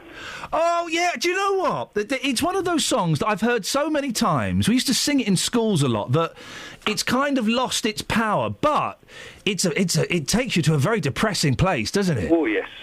Takes you to a very depressing place. They say you can't be alone in a city, but I used to live in London. Oh, you can be very alone in London. And there are times you can walk around, especially around the city area and Piccadilly and all that lot. Yeah. And you're the only one, you're all on your own, and you see all these people with groups and everything else, and that can make you feel lonely. Are you cooking, Alan? No, I was just getting some tobacco out. Oh, do you know what? That was my second one. You're going to make a little. Oh, I used to smoke rollies, and I miss the. It was more the actual art of rolling than the puffing away. Yeah. Are you one of these men that rolls as you go, or do you roll up like a little stash for the day? When I was lorry driving, I used to roll a stash for the day because it's a bit dangerous. Yeah, yeah. Very rarely I roll as I go, but I have been known to. But are you a traditional? Off the wheel while I was driving? No, of course not. Although my dad used to drive up the M1 in the Princess, rolling cigarettes whilst driving with his knees. I don't condone that. And are you a traditionalist? Do you do it with your hands, or do you have one of those cheating machines? You got to do it with your hands. Yeah, you've got to do it. You've got to feel that tobacco. Yeah. Alan, we're also talking this morning about how you made money as a kid. I used to sell photocopies of Bruce Lee pictures and take trolleys back to the trolley park. Did you have any little gaunch scams when you were a youngster to make money? Well, I used to make up a little counter out of bits and pieces, go to the shop, buy a load of sweets, and sell them to the kids down the street for a penny extra on top of what I bought them. Oh, and how old were you when you did this? About 10. See, this is genius. You get these suckers on The Apprentice or on Dragon's Den. They've got nothing on you. You're selling sweets for an extra penny, and you'd sell it, would you? Yeah. You take the pop bottles back. Yeah. To get the money on them. I missed that, and the soda bottles as well. Yeah. Alan, you're a good sport. It's a cracking call. Listen, you got all these slackers out there. Oh, I can't get a job. I can't get no job. I'm going to sign on and get benefit. I'm going to have another kid and go to Spain on holiday. Well, take a leaf out of Alan's book. Go to the shops, buy some sweets, build a counter, and sell those sweets to children for an extra penny. And stop using my tax to fund your drug lifestyles. Oh, wow, OK. Yeah, seriously. Oh, I've got to go to Spain with me 8 kids and you're going to pay for it and I don't give a monkeys because I'm not going to work Cameron's Britain. Get off your backside, go and buy some sweets and sell them to children. That's what they need to do. And I'm going to have a word with JVS. I'm suspecting this is a phone-in for next week. Yeah. I'm suspecting this is a phone-in. I'm happy for to. Sure. And he's a genius, Alan. He's a genius. I wish we'd thought of this earlier. Rosie's in Redbourne. Good morning, Rosie. Morning. What did you... I don't know if girls did this as much. Did you have any little... Oh, what did you do to make money as a kid? Oh, make money. Well, I used to sell plasticine models to people. How old were you? About 8. Yeah. I used to make really good plasticine models. What were they models of? If they liked horses. If they liked... flowers, baskets of flowers. Did people make requests? They put in orders? Yeah. And who was it? Was it other kids or was it parents or...? Other kids. Other kids, yeah. But once parents get involved, then that business starts becoming legit. And how much would you charge for this? Oh, God, I don't remember. I used to get 6p pocket money. It was old money. And did your parents ever say, Rosie, where's all the plasticine gone? No, No, because I bought them some more with the money. So Man, this is it. This is The Apprentice. She kept her stock replenished. Oh, but Rosie, that's not what you've called in for. You've called in about bunking off. Well, I kind of used to run a sort of bunking racket at secondary school. Because my mum and dad used to live backing onto the school, so I could see it from my bedroom window, Yeah. So we'd go to school in the morning. I knew my mum worked Rosie. in the morning, so me and my friends would call for me, and we'd go off and wave bye-bye to my mum and then hide round the corner. And then as soon as she'd gone, we'd sneak back in the house. Wow. And we'd spend the morning, phoning people up and doing prank calls. OK, Monday show, prank calls you did as a kid. I used to phone up... Well, I found a book. We had a book of international dialing codes. So I would dial, like, a foreign country and then just do random numbers until someone answered. Really? And I remember phoning up Malaysia and France specifically for ages and just making noises. And sometimes you get someone who'd go with it and would make... What prank phone calls did you do as a kid? If you could just say pardon at the right place, OK? OK. Right. So I phoned you up. Hello, is this the hearing aid centre? Pardon? Is this the hearing aid centre? Pardon? Oh, that's what you're doing my bit. Oh, hang on. So what do I bit? What bit do I do? Sorry, no. Right. Hello, hearing aids. Hello. Is that the hearing aid centre? Pardon? Is that the hearing aid centre? Pardon? Who would say that? Yeah, I'm totally wrong. I'd say, is that the hearing aid centre? And you would say... Pardon? No, I'm sorry, you've got the wrong number. Oh, OK. Right, do it, quick. Is that the hearing aid centre? No, I'm sorry, you've got the wrong number. Pardon? Oh! Diane, we've got 20 seconds. How did you make money as a kid? Well, when we was younger, we used to have concerts at the back garden. My sister and I used to do a bit of dancing and singing, and the kids used to come in the garden. We used to charge them a penny for a glass of lemonade or something like that. And also, when the football was on, because we lived in Hampton Road near the ground, when my dad's mates used to come in with their bikes, they used to give us twopence a time for looking after their bikes and giving them an orange. Diane, giving them a what? Orange drink. OK. Diane, you're a legend. Thank you for squeezing that in. Travel news for beds, cards and bugs. BBC Three Counties Radio. In Royston at the Barkway Road, where the four-way temporary traffic lights are, the A10 still slow through that area. On the speed sensors between Houghton Regis and Dunstable, the A5 a little busy in both directions. In Edgware on the speed sensors, the A41 heavy going as you head towards Apex Corner. And on public transport, no reported problems. I'm Alice Glossop, BBC Three Counties Radio. Thank you very much, Alice. Have a nice weekend.